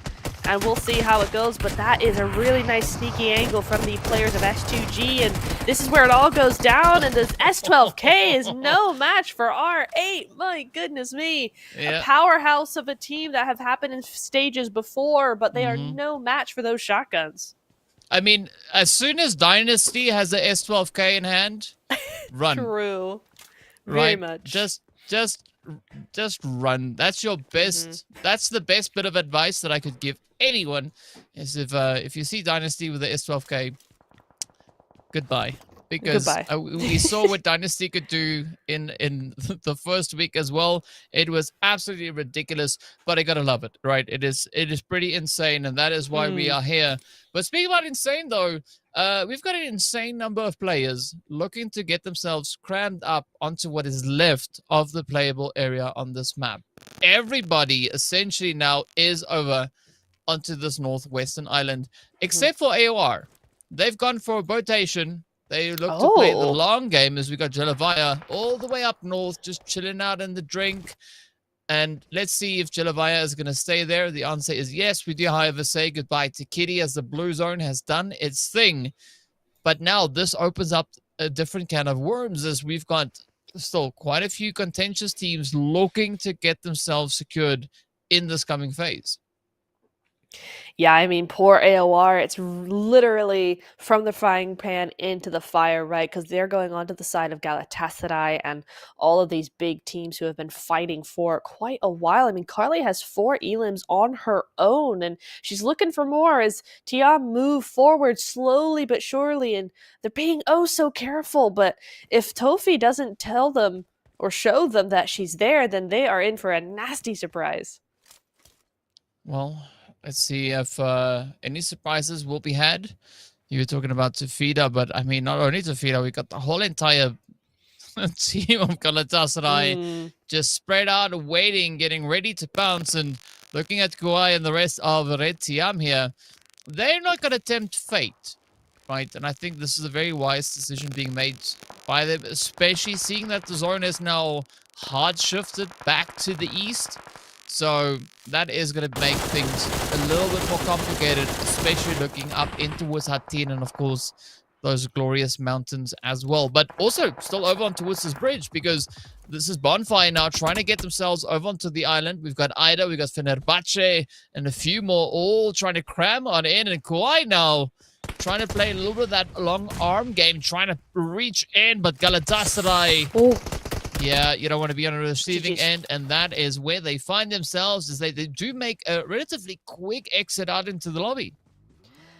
Yeah, this is slightly surprising from Tiam, to be honest, DK. I know we've been discussing them a lot, but this is not the gameplay that we saw from them in Phase 2, right? I mean, yes, maybe they're having a bit of a quieter day, and, you know, they'll really step it up in the final 2 days, or even the final day itself, right? Do just enough to be in the running for that 3rd day, perhaps. But I think in Phase 2, we saw a lot more from them right off the bat, and I think that's kind of what we were expecting here as well, but it just has not been the case so far. Lighter go down as well, but that's the first time they go out in the outside the top 10 position there, and Fenerbahce just holding the line against Ida now. But Ida with 6 eliminations, even if they go out here, that's still a decent game. Yeah, it still is. So let's see if Ida could maybe find a way to scrape through. I don't quite see that happening, especially this being stage 4, as we know that HP bar is going to start tanking very, very quickly. But for Fenerbahce, there could maybe still be a little bit of a something to pick up along the way. I'm just looking at that full dozen elims that has been secured. I mean, I know usually we say that Sanhok is the map on which you can look to get aggressive to make up for points. That's unnecessary. So true. And of course, I mean all of this in the best possible way, right? Yes. This is just like, it's my mind is every time they just kind of slightly break and blow my mind all at the same time. It's so true. It's like, okay, all right, now you're just showing off. We know you're amazing and you always are. And, but Sanhok's supposed to be for the teams that aren't doing so well, perhaps, But no, I mean, to be honest, Galatasaray have always been very good on Sanhok. It's either make or break a bit for them. Either they go out very early or they dominate. And this time around, they are absolutely dominating. A great show from them. And again, they're just waiting in the wings, though, right? They're not even continuing that push and push and push and push. They're being very strategic with how they play this, and it's really, really paying off. And moreover, it's actually paying off in the long run on that leaderboard as well. So they are really playing for the win here. It's obvious. Yeah, I mean, but you can't beat their strategy. It is just it's just such a well thought out strategy, and it's working exceptionally well for the way that they play, right? So big GG to them, and we're probably not going to stop talking about them because they're giving us ample reason to continue to talk about them. But we want to see what the rest of the teams are going to be looking to bring to the table here, because Not Noobs also just trying to get themselves positioned a little bit further towards the east than when we saw Goat doing right there. Wildcats, though, finding themselves a bit of an opportunity. Still rather spread out, but understandably, they are only a duo, so they are trying to cover as much ground as they possibly can. And I think this is a good play, just sneaking up in towards at least that northeastern side of Hattin. Could allow them a bit of an opportunity here. But let's see what Sarah now does. Quick cheeky nade out. Ooh, quick reposition. Not necessarily something that Bonfire want kind of getting handed here to them, but Seren just waiting to see what that S12K can bring, as a quick reposition will be awarded here. But now Bonfire, they need to bounce back, right? They need to get up, back on their feet, and keep that force going, as we do see Atlas again swinging through with absolute brutality. She sure is. A great little spray out there onto S2G, and they might be able to get Dynasty up here, but they may not have the time, right? Maybe they have the ability, but the time might not be on their side, as all these teams are pressing in towards them. Once again, the zone goes towards Galatasaray, which is a crazy turn of events here. They've got enough points, but the game is gonna allow them opportunity to get more here, as S2G now just go down to that solo. And for the teams on the edge of Hattin, it's hard work, right? Because you've got all this fighting they have to do, and then as soon as they win it and they come out all, tired and bloodstained and all of this, they have to go straight into the jaws of the piranhas themselves, Galatasaray. So we'll see how that goes for them, but for now, Not Noobs are waiting in the wings onto that eastern side, and it is going to be Bonfire as well to be holding back everybody in Hattin. The sprays just lock on in. Not Noobs now trying to figure out how on earth are they going to try and survive this onslaught. As you can see, Halal just going to work, working, prodding, claiming Elam's. Goodness me. One player left. Yep. Done no and way. Dusted. That is 17, right? So Galatasaray, or as I shall henceforth be calling them, I'm joking, the Piranhas, right? That like, wow. And now they move up. They've got quite a dominating position. Yeah, they're not done yet. Again, they've just tasted blood, right? 17 Elams. They're going to look to farm a few more than that. But yeah, it's going to become increasingly more challenging for the teams to respond to Galatasaray after this match. Yeah.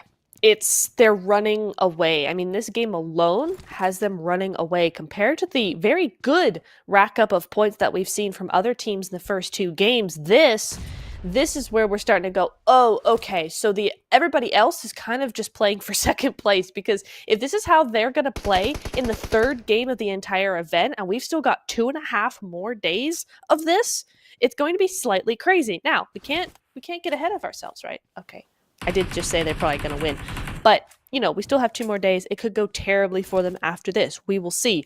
But that's not what we've seen from them before, right? Once they get into this headspace, they are practically unbeatable. And Bonfire do not know that they are there. They're looking but they don't know. And you can say the same about Fenerbahce, right? And I mean, as we know, these are 3 very capable teams. Yes. That have made it to this point, right? We can't take anything away from any of them. But as you've said, the mindset coming through for Galatasaray, and we've seen this season upon season upon season, right?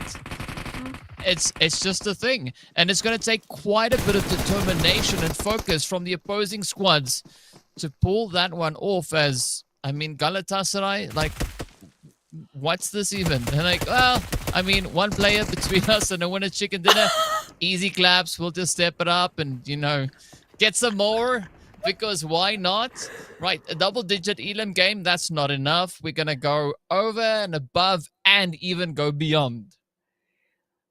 The fact that she went around behind her, she basically could have just gotten the pan out at that point. That was the kind of attitude that you saw in the end of that game, and I am flabbergasted and appalled on behalf of everybody else in the lobby, because there is no beating this team. It's been 3 seasons, DK. 3 seasons! And they still are unbeatable. I am so, like, just, what? It's easy. Don't let them play Sanhok. Yeah, basically. Then they won't do this. I mean, that's just ridiculous to see stuff like that happening.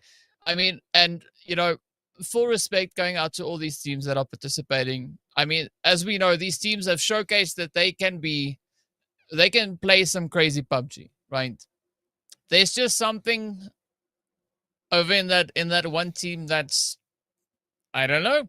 I don't know. I honestly, I don't know. But you know what I'm excited about is I'm curious to see how the other top performing teams that we had in week 2 are going to look to respond to that, right? Because they showcased in week 2 that they are capable of some pretty amazing things. And I want to see that, right? I want to see Red Team step it up. I want to see all the teams that just raked in points left, right, and center. I want to see them push. Because if they bring in a collective effort, right, they could definitely bring a stop to the side of Galatasaray, right? Yeah. They can stop that 3-season dominance that they've had and stop it in season 4, right? They could end the run right here. But as it's going to take really aggressive effort, right? So Mels Nova, Red Team, Ida, Zeus, OOC, they can all bring it up.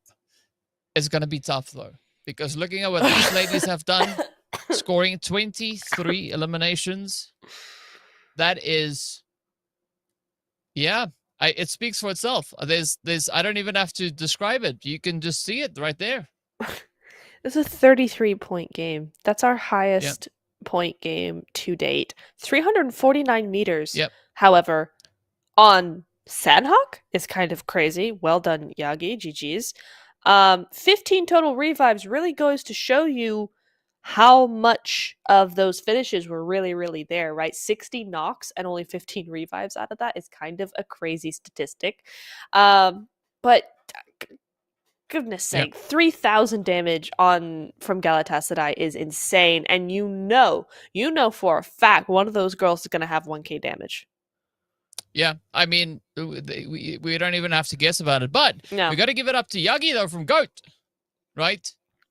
Up in the mountains, reigning supreme, you know, coming through with nearly 350 meters of a hit. On the map of Sanhok, that's like hitting a 600-meter shot on the other maps. But, I mean, okay, close.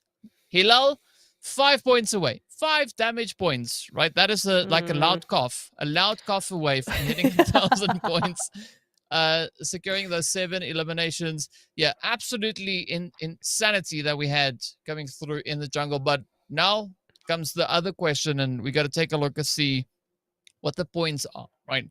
Where these teams were able to get themselves situated, because, I mean, this is just... It's almost uncomprehendable, right? It's just like, what do we see here? I mean, Zeus, OOC, the total eliminations that they've brought in on Sanhok, all the previous Sanhoks that we've had, it doesn't match the 23 that we've got right over there, right? I mean, it is ridiculous. But 33 bomb, it's not often that we see that one happening. No, and a lot of teams not having points because for obvious reasons, right? But I mean, just trying to wrap your mind around what we just witnessed on this game. It is insane. It's insane. It's actually insane. It's probably one of the biggest games we have, or I have certainly ever seen, right? And I also want to just point out that yes, a lot of teams did go out with 0 points, but most teams got eliminations, right? There's only 5 out of the 16 teams that went home with no points whatsoever. And of course, Galatasaray going, oh, there we go, our rightful place at the top of the leaderboard by 10 points. Now remember, Bonfire and Goat, both of these teams in the first 2 games had a really, really good game. They won both of their respective games. And Bonfire, remember, 1v4 against Galatasaray. Well, they really did have the last laugh there because now they're beating them by 10 points. Yeah. I mean, you can't fault the performances that we've seen so far, but I think this, I'm hoping that this would spark a bit of hopefulness from teams over on the right-hand side of the standings, right? To kind of just, come up and say, cool, we're going to give it a bash. Because they've shown, as I've mentioned previously, in the previous week, they've shown what they can do, and we want to see that again. Just play like that again. Bring it out, bring it out, and it's gonna be crazy. I mean, Purple for one, right? Purple could definitely pull a few rabbits out of hats. Yeah, I mean, she's done a really, really good job so far. She's continuing to get those eliminations and continue her run on the board. I mean, it's just that Galatasaray dominate completely because of that epic game there, 13 and 6 eliminations respectively. So Purple's now got a little bit more of a fight ahead of her to get that number 1 spot back, but still, she's still in the running, right? It goes to show Bonfire also had a really, really good game on that Sanhok. But DK, I'm tired. I'm exhausted after just watching that. I think all the other players and teams are going to have a little bit of a rest in between this one and the next Miramar coming through. So I think we're going to have to go for a short little break just to give them a little bit of a cool down before our Miramar, because we know that temperature is going to get right back up to boiling point. So stay tuned. We'll be back in a few minutes, and see you next time. Later.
Welcome back, everybody, to the PUBG Mobile European Wonder League. We are about to head over into game number 4, and we're going over into Miramar. I am super excited for this one. A little bit more space. The biggest map of the rotation should mean that a lot of these teams have space and time to work out what they're going to do.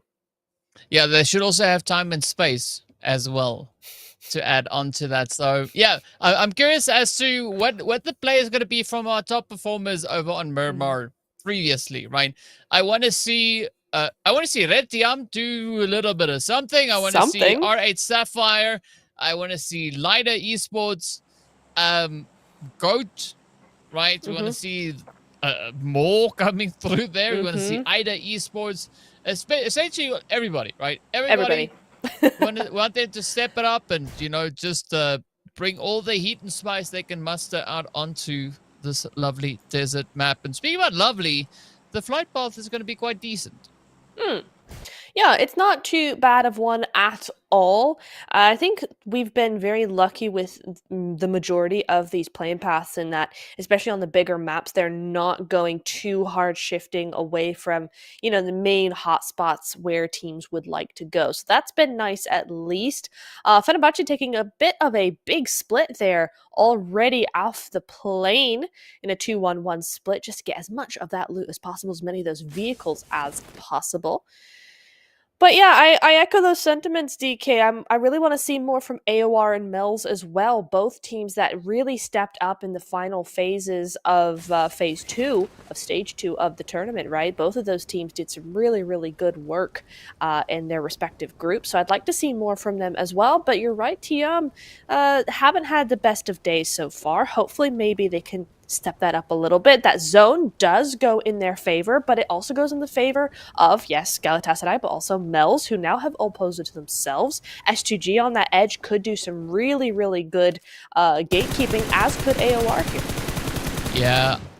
MEWL don't have puzzle to themselves. Oh, they don't. That color. Yep. Ooh. Yep. The fire has been lit. Purple doing a little bit of something over there. We saw getting some easy pickings on the early bits of the game. But realistically, there's 4 teams that I'm going to be watching here. Only 4 teams out of the 16 on here have not gotten a winner chicken dinner yet. Only 4. S2G, TPS, AOR Silently, and OOC. Only those 4 teams. They've not gotten a winner chicken dinner on the map of Miramar in this event. Right? Right. So I'm going to be rooting for one of those 4 to get the chicken. Fair enough. You know what? I could get behind that, right? We want all the teams to get those wins on the Miramar because it is such a substantial map, right? We get 2 maps, or rather 2 Miramars per day, and it's a big map that has a big potential for points. So if you win a Miramar, you're well on your way to one of those top spots. So definitely something to have a goal set towards. And Bonfire, I love how Purple has now 3 eliminations here. I mean, that's not good for MEWL's Nova, right? They have to leave with a solo barely 2 minutes into the game. But I will say Bonfire Purple is so funny because, right, she is on that player focus. She's top 3 after Galatasaray's win over on Sanhok. And so now she's looking to add some more eliminations to that tally. She wants that number 1 spot, DK. Yeah, and I mean, it's great to have Atlas also on the squad as well alongside Purple. Just shows you that there's a very balanced play coming through for the entirety of the squad. But speaking of balance, AOR, they're going to do a bit of that balancing themselves as they do find themselves, they do find the players here from Red, Tiam, Blossom alongside them. Ooh, Tiger just peeling out the top there. Catfane's got to watch it. And this is going to be that opportunity to see if Red Tiam can pick up the momentum here. Can they find their foothold as we do see Catfane's going to take it on down. Oh, and the follow through is there. Kuai also getting taken down. And now it's up to Hannah and Tiger to kind of keep that torch going. It is indeed, but they're a little bit split, and Taiga is very easily dealt with. And AOR, I mean, I did say I wanted a step up from them. I didn't necessarily mean at the expense of Tiam, which was another team we've been mentioning as wanting to see more from them. But you know what? It had to be somebody. So Tiam do go out very, very early on, but we do see AOR stepping up. Yeah, I mean, that's great for AOR. As I said, they're one of those 4 teams that need a winner chicken dinner, right? But yeah, I want to echo what you said. It's just like we didn't mean that. But, yeah, you know, not that one, please. Yeah, it's gonna happen some way or another, and of course we'll find out soon what these teams are gonna be doing as we've got just a little bit under 4 minutes left. And surprisingly enough, this is almost kind of the exact same zone that we had in the previous Miramar of the day. So I want to see what the result is going to be. Will it be the same as that we had previously, where Bonfire got those 12 eliminations, or is it maybe going to play out differently? Could it maybe be Lighter Esports to step up and clutch that winner chicken dinner? Of course, only time will reveal all, as we'll find out pretty soon as the teams will start to make their way on through. But interesting thing, as I mentioned, that there's only 4 teams that have not gotten a chicken dinner. This is the only map that is the case. Oh, interesting. It's not on Erangel or on Sanhok. It's a lot more. It's a lot more concentrated, right? Miramar seems to be the favorite here, right? Everybody gets a chicken, just about. Right. Yeah. Well, that means there's more room for those teams that haven't gotten one yet to get one, because we know it's possible. Everybody else has, so why can't you? That's for sure here. Is Ida going to be looking over in the Los Leones area, it looks like? Right down to the southeast side of the zone. 2.5 minutes till that zone does push them further in, potentially. And is going to be looking quite decent for them. They're on their own, at least for the time being. Zeus could be waiting in the wings here, but I doubt it, right? They're not going to be really looking for an altercation just yet. They're much rather going to be looking forward to that La Bandita area, away to the north side of Los Leones, and we'll see how that works out for them. In the meantime, we see a few teams starting to move into that center or mid-range, and there's a lot of hills going on. Yeah, well, let's see, right? It is going to be go, go, go. TPES trying to get themselves away from prison all the way back up into the safety zone. I mean, looting-wise, I can understand why they would go there, because it's not necessarily a position that a lot of teams... Come on, get it. Oh, Land it. come on. Oh, she landed it, just the wrong side. Yeah, that was there useless. we go. There we go. Yeah, just having a quick rollover. But yeah, so like I can understand why they would go all the way down south, right? It makes sense. It's just usually the rotations could sometimes be a little bit challenging, especially if you wait a little while too long before looking to do so. But yeah, it's only going to be phase 1, so there's still a bit of an opportunity for them to get out of that southern position. So yeah, hopefully they can get in soon. Meanwhile, S2G, they are going to try and just push up into a center zone. Yeah, and this is what I'm not surprised to see at all, is Galatasaray holding on to a bit of a more elevated position here. It does give them quite a bit of flexibility and capability when it comes to playing these angles. But it is going to be S2G looking to step up to the plate as we got Dynasty. I don't see an S12K, but however, it is going to be a UMP. Oh, not going to find the hits though. Let's see whether or not S2G Seren can maybe try and follow through. Seren and Aura, the final 2 contenders left here, looking to see if they can clean it up. Keep a close eye. Carly just there on the side. Quick exchange of the utility now coming through. So this is going to be S2G trying to pick up the numbers. Good follow through, but a quick nade to close that one up. Aura now going to have to try and make this one work for the team. Seema doing amazing work with those utilities, those nades just popping off. But, oh, yeah, that is not going to be the way to go, though, for S2G.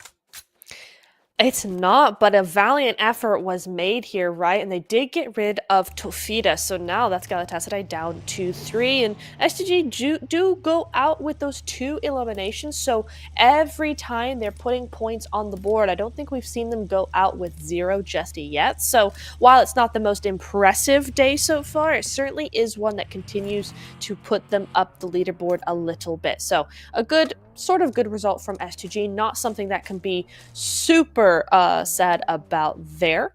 But we're now looking over towards OOC, who are going to possibly go up against Zeus here. Do they know that there's a team here? That is the question. Yes, they must do now as Amaya goes out. And they're going to run away very swiftly as Rose is getting shot to bits here. That one wheel being gone just has to get to a rock, and that's going to be her cover for now, as Kylie's now in another vehicle looking to just regroup onto that compound. Well, I think it is safe to say that that buggy has been retired. But now there's going to be A little bit of pressure on the side here of OOC to see if they can kind of get themselves out of a bit of a hole there. Zeus, though, I like the quick reactions that they are showing here. Even though they're only a duo, still going to try and be quite a bit of a trouble over onto OOC. So I think this is a fair exchange between both sides. Both teams, of course, just going to try and push this one to the absolute max. But yeah, we want to see just how far they can look to take this one. And OOC, from what we saw in previous games, they are no strangers to, you know, picking fights and kind of holding on to those plays. But Zeus, they are no strangers to getting their hands on that winner chicken dinner. So the pressure is going to be on to see who will be the ones to step up and clutch the game. Go to the meanwhile, they're just going to continue to roll on up as they now decide to pull up towards, well, Power Grid.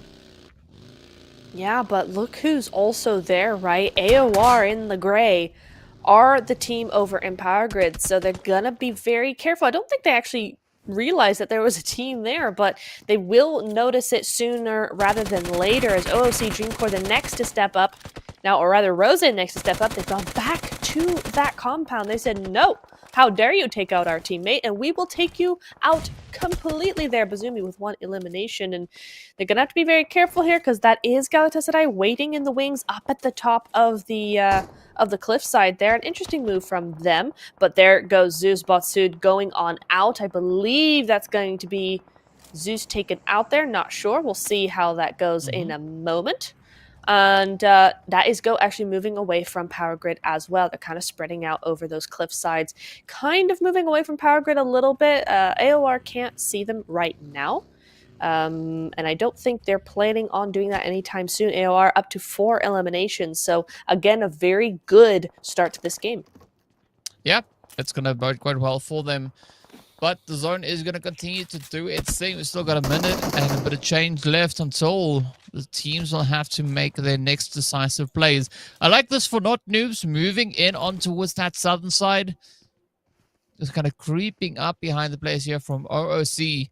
Things looking quite similar, a little bit more towards the east with the players there from TPS as well as R8. Either also going to be holding it nice and steady. So I think the teams are playing a very respectable approach. Nobody's going to be looking to make any outlandish moves, at least not for now, right? They want to have a little bit more information.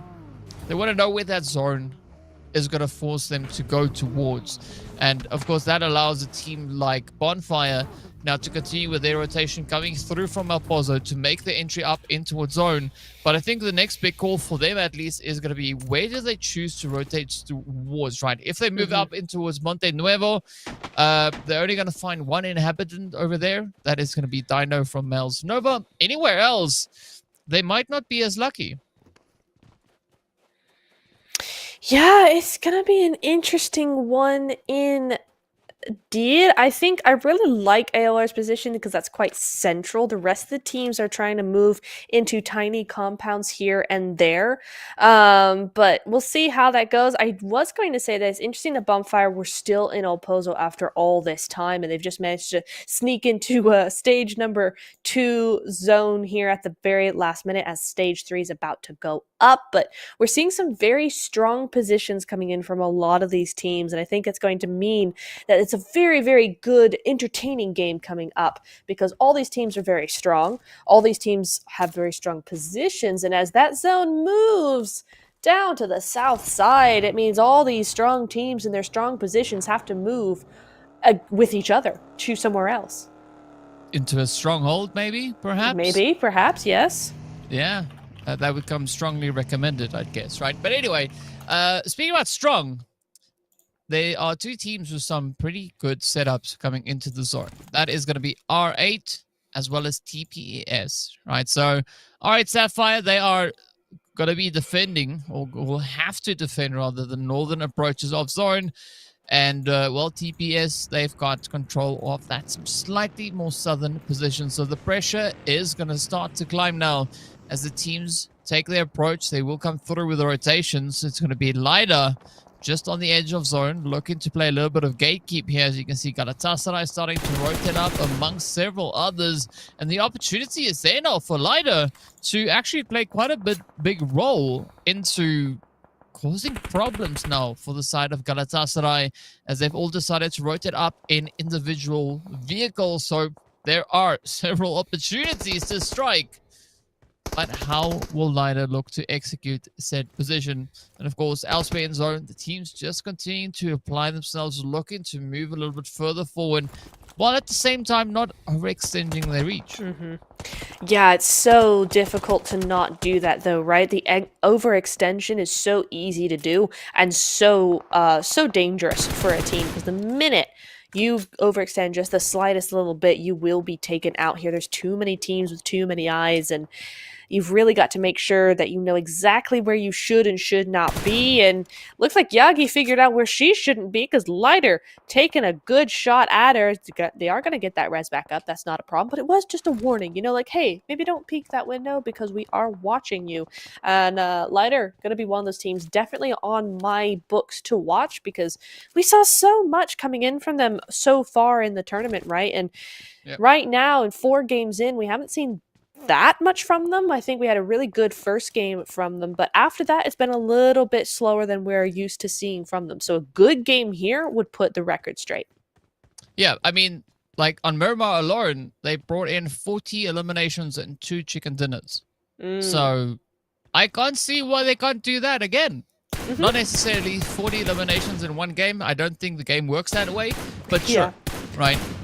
Just bring in all the heat, all the aggression they can find. And statistically speaking, based on what we've seen so far, they've got about a 13% chance to win, right? Or rather, they've won 13% of the matches, 2 out of the 8 that they've played. So yeah, it's rather that's 2 out of the 5. I stand corrected. My math was failing me there for a quick second. But yeah, so there is a great chance, a great high probability for them to have quite the successful run. But it's all going to depend on how it all unfolds for them. Speaking about unfolding, things are looking to go a little bit more on the aggressive end here between Fenerbahce and Gold, as both teams are having their go. Ooh, Yagi getting real close on low HP there. Isn't she just? My goodness me. And you're seeing actually a little bit of a third party coming through there as well, I think, on the side of Wildcats. Not sure. But they're looking for that final player, Fenerbahce, and she goes down eventually, but not without a little bit of searching through that smoke there. But a 0-point game for them is not what they wanted to see. And oh, Dino just staying very quiet. She's a solo. She needs to get to zone. She cannot afford to make noise here. And so she's just going to allow OOC to just move out of the way, go on with their day, and just wait for them to leave so she can move herself. So very tense moments over there by the Chumacera area. But we'll see now. But Go Invicta, not satisfied with just Fenerbahce, now on the move inwards and looking to go straight behind the Wildcats and take shots. Well, let's see if that could maybe find themselves a little bit of a something here. The Goats up against the Gats, right? Yeah, sure, let's go for it. But the Wildcats, they are not just going to sit around and have the Goats poke and prod at them.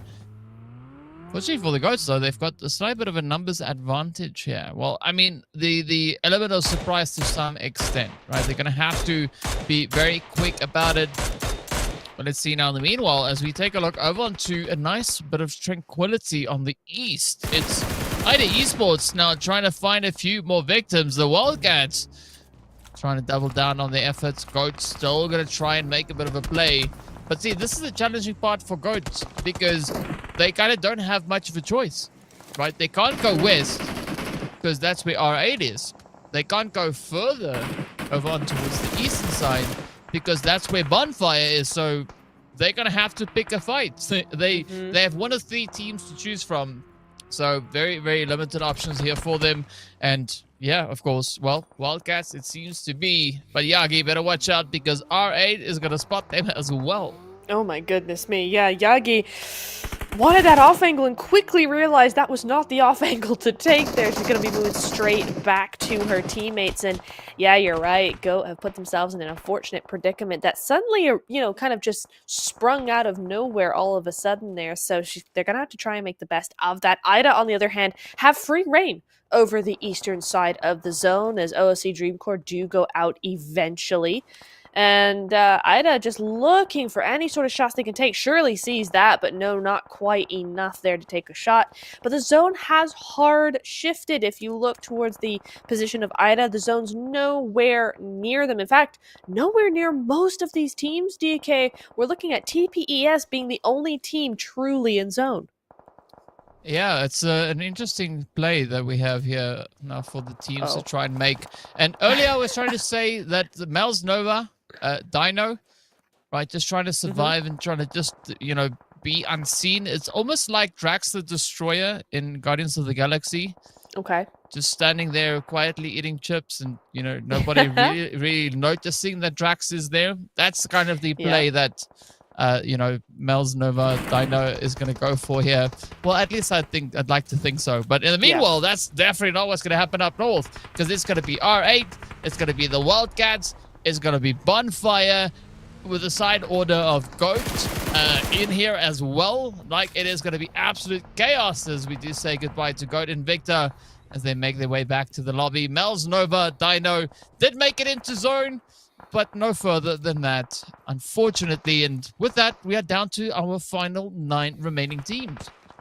We're into the placement points now, DK. This is where those points start to rack up simply for surviving. And these 3 teams on the north side, they're going to do just that, or at least try to, right? We got some big names over onto the north side. You've got R8, you've got Wildcats, and you also have Bonfire as well, up at the top there, that duo coming through, and it's going to be a real challenge for any of these teams to move in, considering the north side of the actual zone is pretty occupied. Yeah, I mean, right, so they're going to find themselves in a bit of a predicament over here, because they are fighting up in the north to survive, and then once they make it up into zone, they're going to continue to keep on fighting to survive. So things are not going to get any better anytime soon. And that church that we were talking about in the first Miramar now comes into play, as it is exactly in that sweet spot we have said, right? Yep. If Chumacera is more towards the west than towards the east of zone, that is going to be prime real estate, and that is exactly what Galatasaray are going to be doing right there. But the Wildcats, they're going to come pushing on in. They want to find a bit of a way through. And unfortunately, TPES just denies them any access to that zone. Bonfire also going to get snuffed out as they make their way on back. And with that, we are down to our final 7 remaining squads. And looking at this, AOR, Jilavaya, the big survivor for the team there, is going to try and hold it nice and steady down towards that edge. It doesn't seem like Galatasaray are necessarily too overly committed to kind of ending that run, as they do get themselves presented with a few more opportunities. Not noobs, also just inching their way up into zone.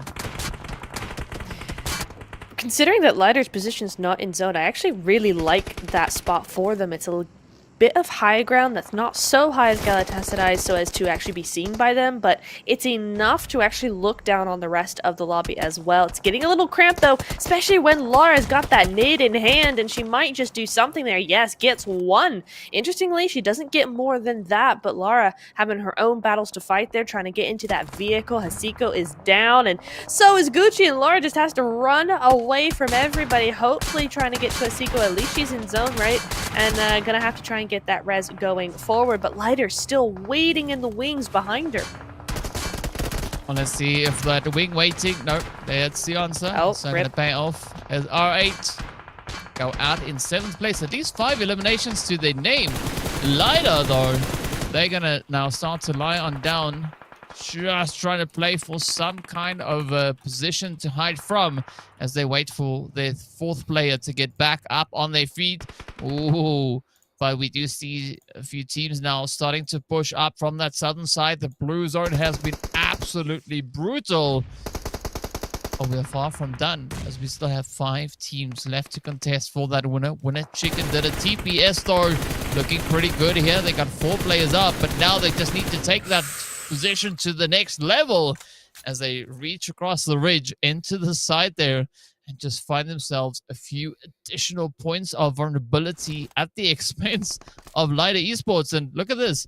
Seema is going to be chilling up top, trying to see if they can maybe find a bit of an angle, a bit of an opportunity to play at. But Haida, also on the opposite end of zone, needs to see if they could too just kind of leverage the angles that they have.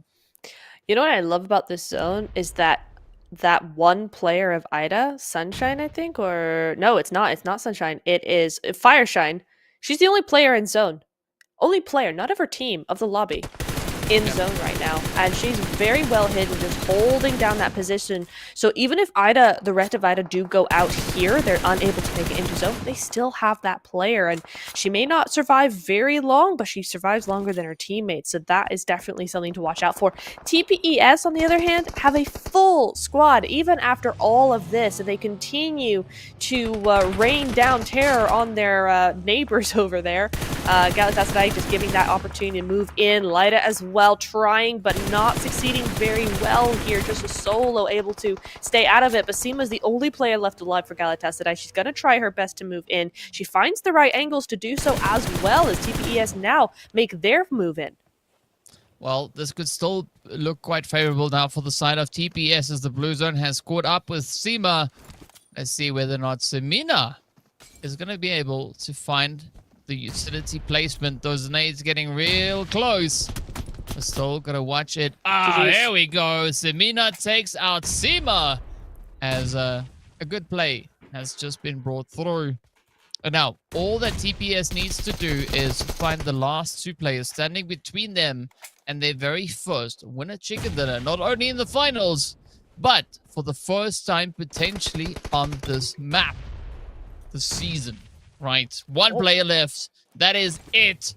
So let's see. Could they clutch it out with 2 players up? It is going to be Melita, I believe, on the opposite end. They're holding nice and steady now for the not noobs. We could still see this being swung the opposite way. One well-placed nade could end it, but it does seem like both teams are going to be looking to bring their players back into the fight.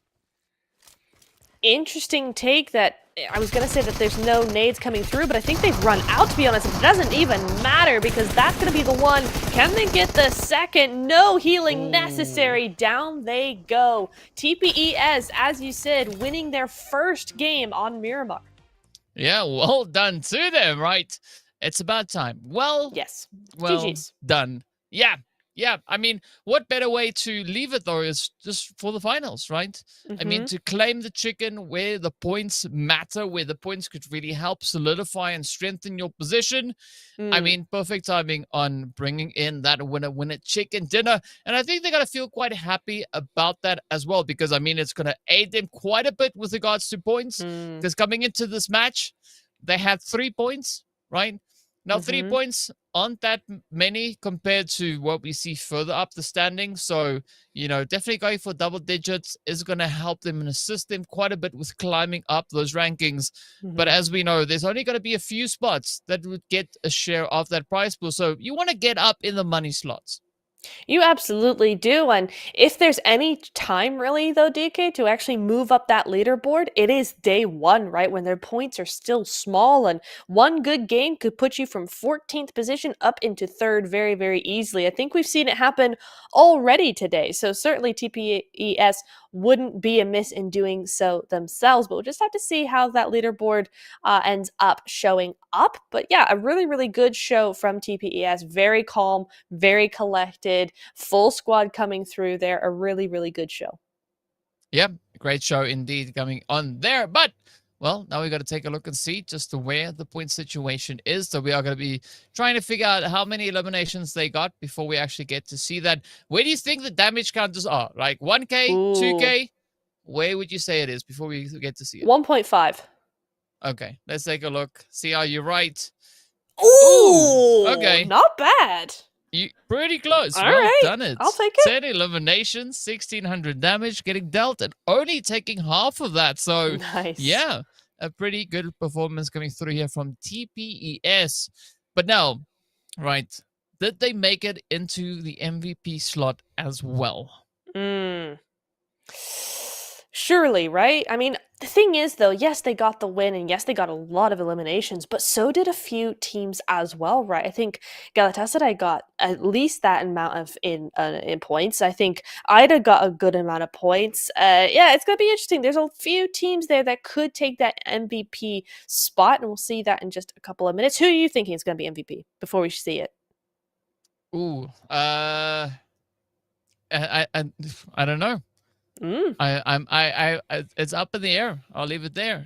All right. But we do see, speaking about up in the air, we got some pretty long shots over there coming through from Hilal as well. Not a lot of health being recovered this time around, right? So it seems like that's kind of a thing. The further we get through the day, the less health the teams recover, the less utilities they use, but the more aggression they bring out onto the battlefield. And of course, Hilal does clutch it out there with that MVP. 5 eliminations and 623 damage also coming in on that. And yeah, I mean, I think it's safe to say that Hilal has definitely raised the game.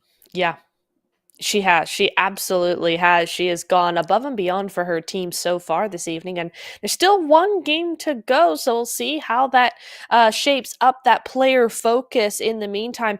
Purple did a really good job of trying to beat out Hilal here, you know, in the first half of the game. We didn't see too much of her afterwards, so I want to see where she stands after all this, after Hilal's MVP spot here. But here are the match rankings, right? And 20 points going over to them, but Galatasaray again 18 points, keeping that gap really close.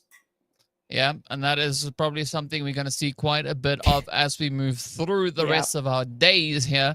But yeah, a great bounce back coming through from TPES, securing those glorious points for themselves. Also looking over towards the players there from Not Noobs, right? Those 9 points are going to bode quite well for them, seeing that they only found 4 in the prior games. So yeah, this is the opportunity for the teams to try and strengthen those overall angles, the overall plays, and just mount up as many points as they can find. Zeus, though, they've been having a bit of a tough run here today. Again, they found points, right? They secured their 4th point so far. Yep. But we want to see a bit more. Mel's also having a bit of a tough start, and we could say the same here for Retiam, right? Teams that we're expecting to see quite a bit of a performance, quite a bit of a play from, actually having a bit of a tough start to the day. Hopefully, moving into the following days, day 2, day 3, they're definitely going to look to amp up those approaches. But speaking about amping it up, 69 points. Nice coming through there from Galatasaray, securing themselves well on those standings. Yeah. And of course, still, right? Bonfire, they're going to keep on trying to push and trying to contest as best they can. Yeah, really nice show here. You got Galatasaray kind of moving away with that first place a little bit, but you also have 3 teams on 23 points. So while some gaps are starting to be made, you're seeing these teams really, really being able to keep those points as close as possible and keep themselves in the running as we get on into other days. And of course, player focus, Purple gonna have to be satisfied with that 3rd place again, but Carly and Hilal starting to not really run away, but, you know, they're just keeping ahead of it a little bit. Yeah, slow, steady increase, and that is what we're going to continue to see across the board. But yeah, our 3 predominant players holding nice and steady and consistent there as well. So yeah, I mean, we've got one more match to see just how far they're going to look to push the envelope. And if they could maybe be other contenders looking to rise up into that top 3. Yeah, absolutely. I'm super excited for this last match. This is the last one where teams can kind of mess about and see what the vibe is, right? Tomorrow it is all down to business. So let's see how they're going to leave off this evening. But first, we're going to go to a short break and we'll be right back.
Welcome back, everybody, to the final game of day one of the finals. It's always a mouthful every time we come back from break, but we're here on to Erangel and DK. Who are you looking to shape up this final match? Ooh. Well, I've already spoken about them, right? It's true. There are 3 teams that I would like to step it up. Zeus, Retiam, and Melznova, because they need points. Right. Same.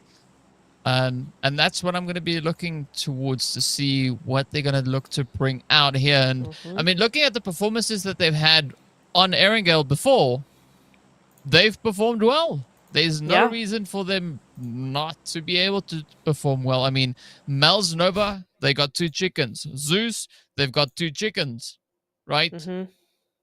So bring the chickens. Yeah, do it. Bring us all the chickens. We're hungry.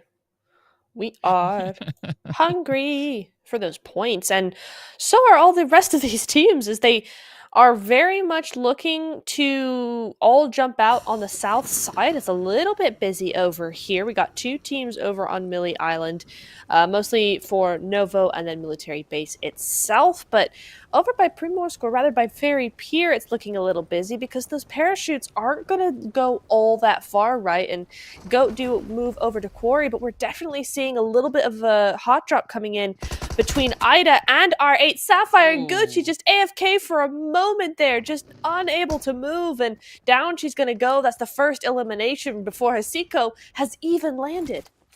I don't think Gucci was AFK, right? You can see Gucci's kind of gyro moving.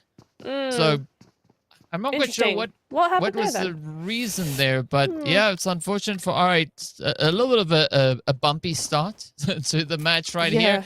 Ida, they're not going to complain. They're happy about it. They got their first elimination on the board, but now it's going to be time for R8 to try and kind of claw their way back on through. But looking at both these teams, they've both performed quite similarly on all the prior maps that we've seen them play on, right? Obviously, Ida, they've played 4 more Erangels than R8 have, but R8, one of those more aggressive teams. You can see Mali landing a beautiful grenade across the way.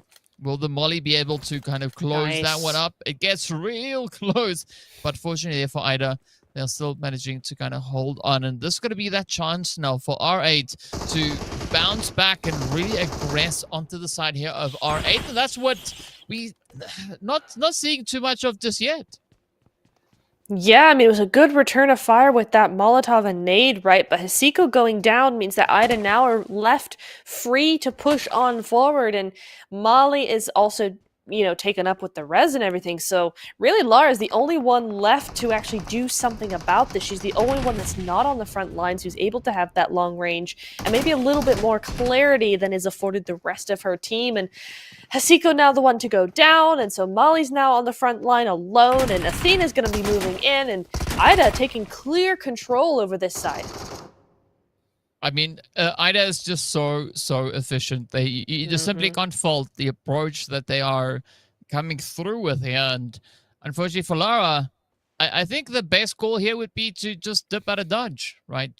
move to the west, maybe rotate north, especially north. I think north would be a really good call because it is open all the way up to Gatka, even all the way up onto Everest, right? So there are so many opportunities for Lara to get out of here, and there's no shortage of vehicles. We did see a little bit of something there as well. So Lara just needs to bite the bullet, get in the car, and just get out of there. Play for those placement points. Get R8 into the later stages of the game.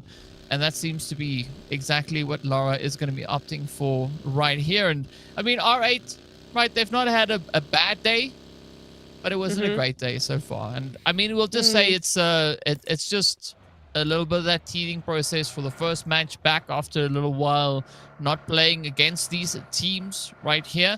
So yeah, I'm expecting tomorrow's going to be crazy, right? Because there's no excuse. All the teams have had the opportunity to get themselves acclimated to what is expected of them right here in the finals. And I'm really looking forward to that. But until we get there, we're going to have to see how the teams are going to play out the final match of the day. And previously, you were talking about the spread in the zone.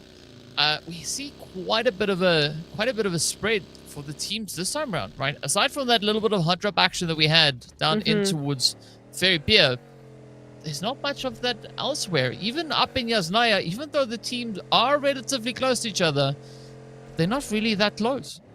No, they're not, and you're right. That is a theme that we're seeing throughout the map as well. Lighter and Zeus, the only other team that come relatively close to each other there, but still Lighter maintaining a wide berth around Zeus, who have apartments at the moment. So yeah, a very, very much not really anything going on there. Not Noobs are looking to potentially gatekeep Bonfire here. They know that Bonfire went over there. They always do.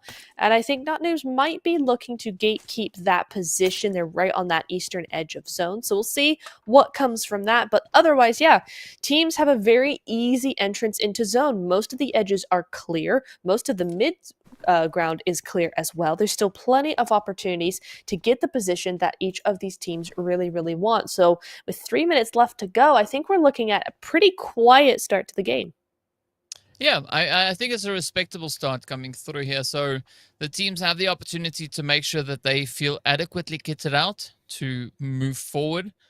And there's a lot of opportunity for that. I'm curious as to how Retiam are going to try and get themselves out of Yasnaya and rotate it up in towards zone. At least for Cat Veins and Tiger that we have still kind of holding up into Yasnaya Poliana, because you don't want to bump into Melvs, right? And that's the nice thing about Yasnaya, or just any city in general, is there's so much space. There's no reason for you really to get stuck in a fight, right? You could still, at least in the early stages of the game, quite comfortably rotate out of that. But we can't say the same about the positions towards that western bridge. We do see Ida starting to explore the options a little bit more.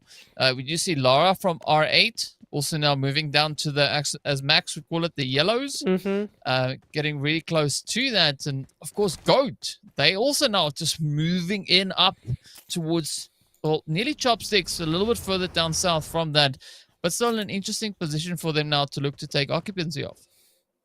It is indeed, and in fact, the trajectory that we're seeing for most of these teams is a central position. They are deciding that, or rather, kind of thinking that this zone is going to be going into the Pachinki area, into that south side, that south coastline, centering up there. No hard shifts at this point in time for these teams. At least that's their way of thinking, and we will see now that land opening up onto the north, the west, and the eastern sides. I mean, southern side as well, but the only two teams that are down there are currently looking at each other and trying to gatekeep each other. So there's a little bit of an altercation that will be brewing very shortly there, because with the zone pressing in, DK, I don't think Bonfire are going to have a chance to get that rotation going.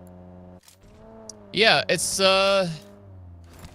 it might be a bit of a risky play. I mean, because the blue is going to help just make things a little bit more challenging for them to pull off a successful rotation. But I'm looking at Pinky, though, from Not Noobs. Yes.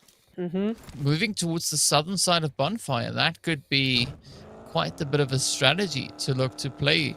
And I see another approach right up here between the players, of course, coming through from S to G, as they also take a very quick, sneaky slide through, just pushing through ruins, trying to go through undetected so far. It seems like it might have worked out, at least for the time being. And then we've got a very similar kind of situation over towards Shelter, right? AOR and TPES also finding themselves relatively close. We've got Lighter Esports now holding on to Ruins, as they are also going to get tested. I believe that's the Wildcats that they're going to have to try and maybe figure out how the play is going to work here as the zone gets ready to pop. And for the teams, it's going to pull them further down towards that southern side. It is indeed, but they finally found Lara, so that's going to be Ida up to 4 eliminations, and R8 out completely there. GG, she tried her best to survive as long as she could, but, you know, they're all centering up on those yellow buildings, on the yellows, as we said earlier, and so there wasn't much room for her to hide. AOR also finding that they're rotating right alongside TPES, and this is where Zuzu might have a little bit of a problem, as now AOR going to be rolling around and around trying to pick off any of these eliminations that they can, and the rest of TPS don't have much else they can do about it. Yeah, but I mean, I think we've got another team that's now opted for a bit of a circling approach, right? Not quite the piranhas that we had previously, but these are more like a vulture approach coming through, as AOR not so silently starts to move on in, GG's. setting out the grenades, just trying to pop out those windows as best they can. Already finding themselves quite a bit of an opportunity here. Those are now 2 eliminations that they have under their belt, and they need 2 more to get that full squad vibe. But unfortunately, the rest of TPS, they have not decided to hang around here. They've instead prioritized that zonal positioning as they moved further and further afield. Speaking about moving afield, I'm going to be looking down in towards Novo and the surrounding area to see what is going to happen. Will Not Noobs be able to get that jump in over onto the side of Bonfire? I mean, like, get Purple first, and Purple's been such a great asset to Bonfire so far, but she goes out early, and that is the first of potentially 4 eliminations that could go the side of Not Noobs. Now, Not Noobs are a team that have needed these points. We've seen some really good rotations from them all evening, but just not being able to put that into points, right? It's just not been converting all that well. So a good start to a well-thought play coming in here. I really want to see what's going on, because now that second player has gone down on the side of Bonfire. Well, it's not only Bonfire that find themselves in a bit of a hot seat. It is going to be Wildcats and Lighter in a bit of an altercation here. Lighter trying to see if they can maybe wrap their way through the hills here, as they are both now still trying to vie for an angle to get out of Ruins. The zone just up ahead.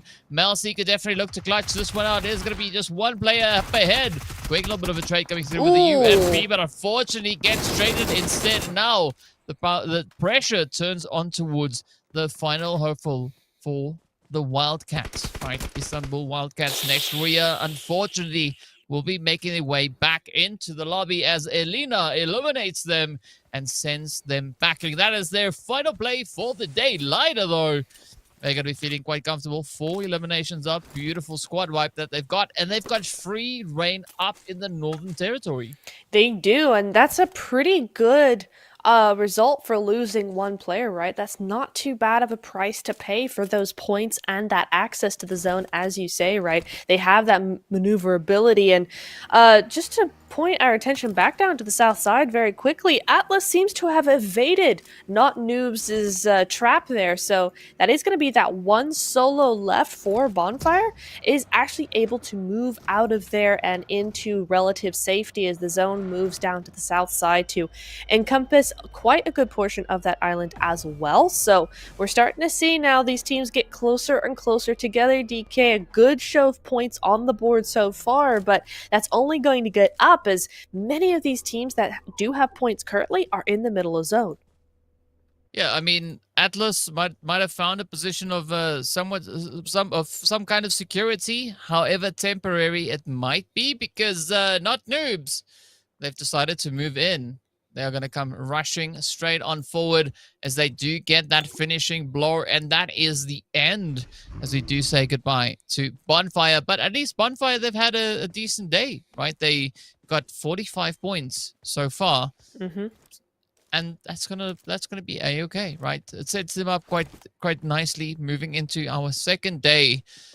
Speaking about another team that has good points, of course, these ladies right over here from the side of Galatasaray looking pretty good with regards to that. Fenerbahce, though, also going to try and see if they can find that next strategy to take them that extra bit further. They've got Zeus just to the south of them, and then, of course, they got Retiam and Mels holding just over towards the east, as well as OOC over on towards the edge of the cliffs we can see on the map right there.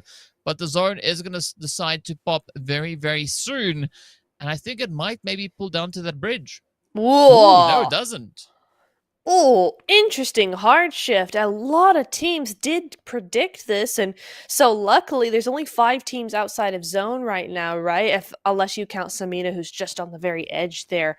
Interesting play coming in from Fenerbahce there. They got out in the open, just behind a car, a vehicle, a buggy, if you will, but now they know they got to move in somewhere. That position is not going to hold them for long, and so you see them directly moving up to that north side, and actually Lighter looking to move into that same sort of area, so it looks like Fenerbahce might be actually taking these compounds, which will be much safer for them, because I think Lighter are going to be taking that hillside, but TPES, that solo, still remains. She's got to move in as well, and so it's about to get very busy on this eastern front.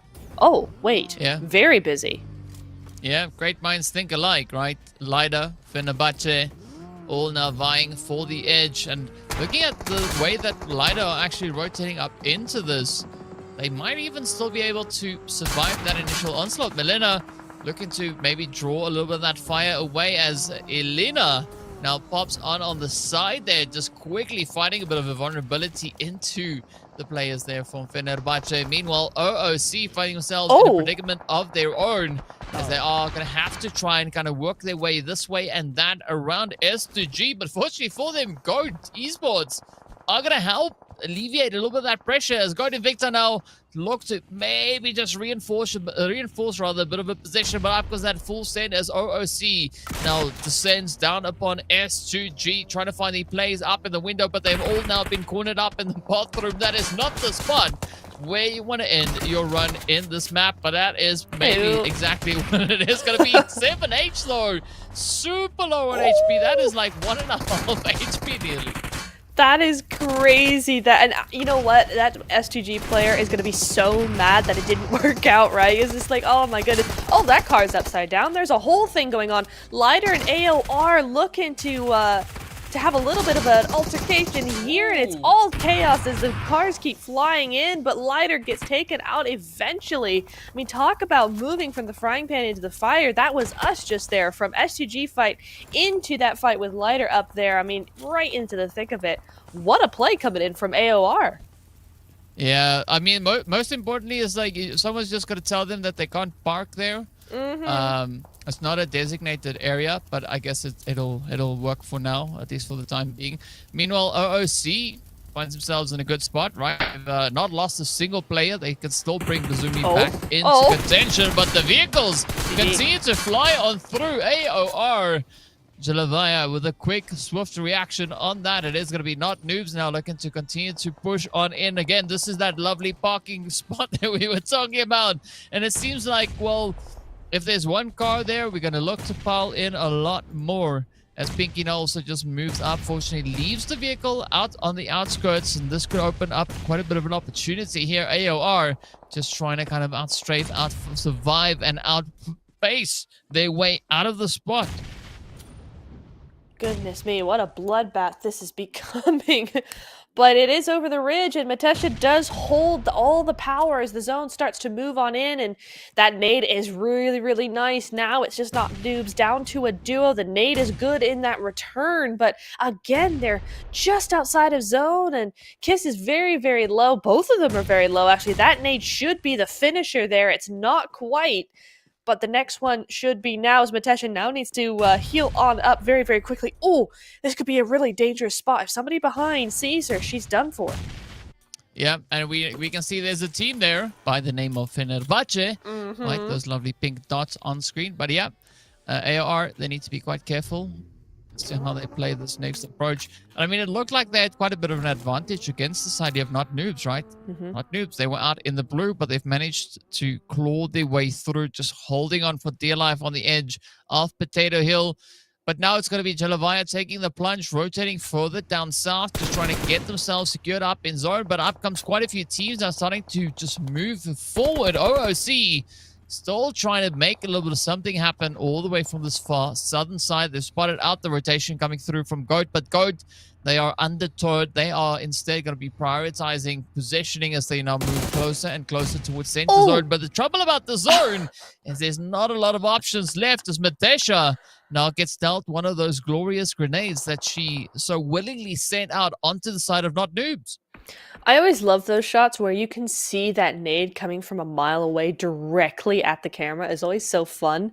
But not fun for Matesha. No, certainly not. She does go out there and Not Noobs looking to just move on in, but they catch her out very easily. And AOR silently going to have to be satisfied with those 6 eliminations. And off we go into the top 10 as the zone has continued to shape up over onto those South Pachinki Hills. So all of this is about to get very, very dicey as the open area is the only one that's afforded these teams.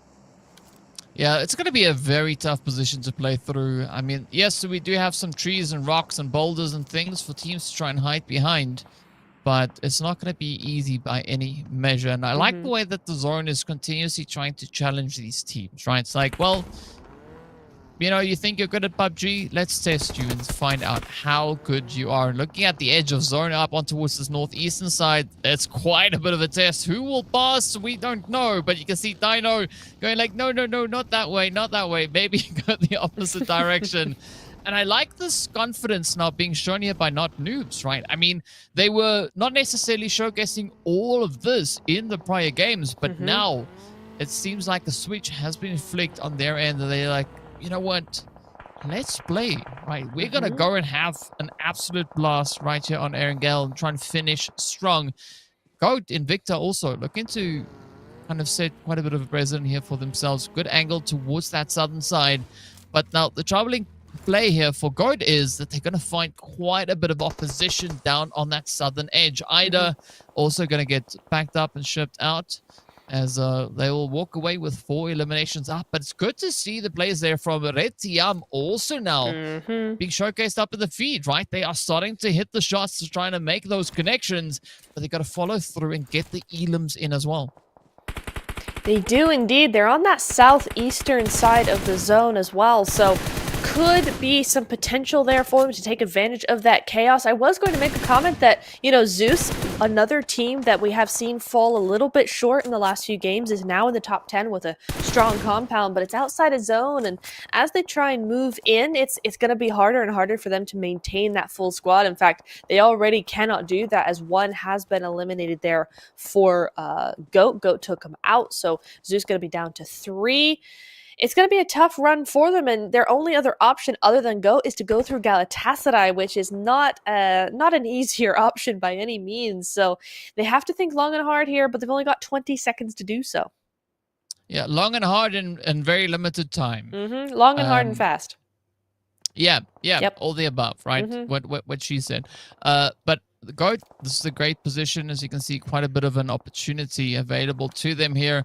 And for Zeus, it's going to be tough, right? But as you've rightly said, Galatasaray are going to be holding just towards that western front. And now OOC comes through. Nice. Could provide a bit of an scapegoat here. Whoa. As they push on forward. Goat, though, getting picked up. Oh, we got to watch it out as Polia also gets traded on down. And now it turns to Leora to see if she can continue with the performance here for the squad. OOC, beautiful bit of an upset that they've played, but look who it is. Able to hold on as Rose closes the door. Goat go out with 2 elims up, and now Zeus, they've been able to escape. They've snuck into zone. They sure have. Galatasaray were so concentrated on actually third-partying this between OOC and Goat that Zeus were able to just sneak on by, as you said, but Galatasaray went, hang on a second, a team went past us. Let's go get them as well. And so Zeus's victory might be short-lived here as down they go indeed,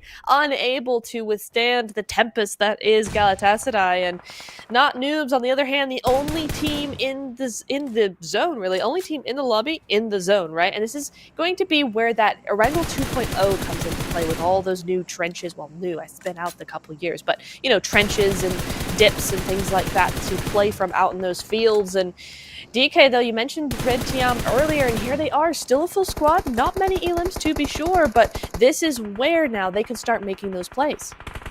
Yeah, it gives them a great starting point, or rather a point to continue from, as they are pretty isolated over on towards this eastern side. Not a lot of teams that they have to contest with, but the zone is so small that it is not going to matter all too much. Does spot a bit of an opportunity, but that is going to be Cat Brains getting picked off there as Bazumi laser focuses in. Now it's going to be N77 getting pressured as Fenerbahce continue to try and blaze their way moving forward. A nice little bit of a 3-1 split coming through there from the side of Fenerbahce, but OOC Dreamcore also going for a wide approach as two of their players just full send it up into the side there of Red Team. They do find at least some kind of a knock there. That, of course, I believe was Kwai that just got taken on down, but they now continue to rotate further afield, pushing further up north, sneaking up alongside the players here from Not Noobs. And there's absolute chaos and carnage all across the board. Fenerbahce trying to hold on, but it's going to be a Kiss now getting dropped on down. A quick little bit of a finish, and that is Fenerbahce still managing to hold strong, hold steady. OOC trying to leapfrog their way in. Not Noobs go out with those 10 eliminations up, but OOC also now stepping up into the double-digit elims. But they have still quite a long way to go to get themselves fully up into that zone. My goodness me, don't they just? And the nades keep on flying, able to bounce around on these trenches here, and that means Halal is down. Fenerbahce having a fantastic approach from that compound, right? Over into these trenches. Over on Delicious, though. Those nades are good. Getting her out of that vehicle. That's the second one for Fenerbahce, and they may not be able to hold on to this position much longer. Barbie pops up trying to get that knock. Does get one with the Bison, but that has shown her exactly where she is, and that nade's going to be coming through. But what a great return there. Great bit of fire, but unable to come through. I love the push against that nade, right? It's a really, really good play, but unable to hold and withstand against the firepower of Galatasaray. That's going to mean that Galatasaray into that top 3, still a full squad. Tiam still a solo out there, and OOC Dreamcore with 11 eliminations and a full squad. I mean, this is looking pretty great here for OOC. Let's see whether or not they'll be able to clutch it out. Still some good pacing. They, as you've mentioned, they've got all 4 players. The HP bars are looking pretty decent, and realistically, they're the only team that can compete against Galatasaray at this particular point, right? Because, well, you can't. Red Team is not a team. There's a solo, so it's quite difficult. But Rose now has been spotted out. The smoke is going to start to dissipate as they quickly fall back. Red Team go out in 3rd place, at least now managing to score some decent points, getting those placement points as well as the eliminations. But now it turns to OOC Dreamcore to see if they can clutch up right then and there. Both teams now pushing in here have had their hand at a winner chicken dinner on Erangel, but who will be the one to claim their second chicken on this map? Both teams now in tight contention, and there we go. Galatasaray gonna secure their second victory for the day, and of course finishing strong as well. But you gotta give it up though. I mean, OOC, going from what we saw last, they had 12 eliminations next to their name, right? That is the kind of performance that we want to see come through here. Teams bring in quite a bit of a response, trying to claw their way back. And I mean, OOC Dreamcore, they had 14 points prior to this game. Now they got 12 just in eliminations, and that is exactly what we want to see happen. Absolutely. That's what we've wanted to see happen from many of these teams over the course of the evening. And OOC really stepped up to the plate with those car eliminations. Most of those were via vehicle, to be honest. So they came rolling through over those hills and were just able to take down a lot of them. Really, really well played. Of course, Galatasaray, being the winners of this game, were able to do so, being on that far side of the zone and just able to pick up teams wherever they felt like it, as the rest of them were fighting amongst themselves. So very well planned and thought out by Galatasaray to actually pick up a decent amount of points as well, right? I mean, it's not the crazy game we saw from them 2 games ago, but it definitely is a substantial jump in those points. Yeah, 14 eliminations. Yeah, I mean, it's going to look good whichever way you look at it. So well played, well done to them. But you were talking about those vehicle finishes, right? Some players use car 98s, others just use cars, right? Yes. Pinky definitely one of those that likes to use a car 98, I'd guess, I'd assume, based on hitting that 300-meter hit. So, yeah, Pinky playing a good game right then and there. And again, not an aggressive amount of health being recovered, right? Only 6.3k. So that, again, attests to just how challenging the zone was. The utility usage back up again, right? All the way to 263. But of course, it is going to be N77 from Not Noobs being our MVP for the match, going 4 eliminations and 876 damage. What a number to come through here. 876, 678. Will we see more from her tomorrow? I'm sure we will, because MVP of the match is a pretty good way to end the evening. Gets all the good vibes for tomorrow as well, as does 24 total points on the board for Galatasaray. That's going to lengthen that gap some more towards the end of the evening. But OC stepping up massively there. 18 points rather. Not Noobs, 13. And Tiam, Red Tiam, here they are. 7 points on the board is a big jump from where they were.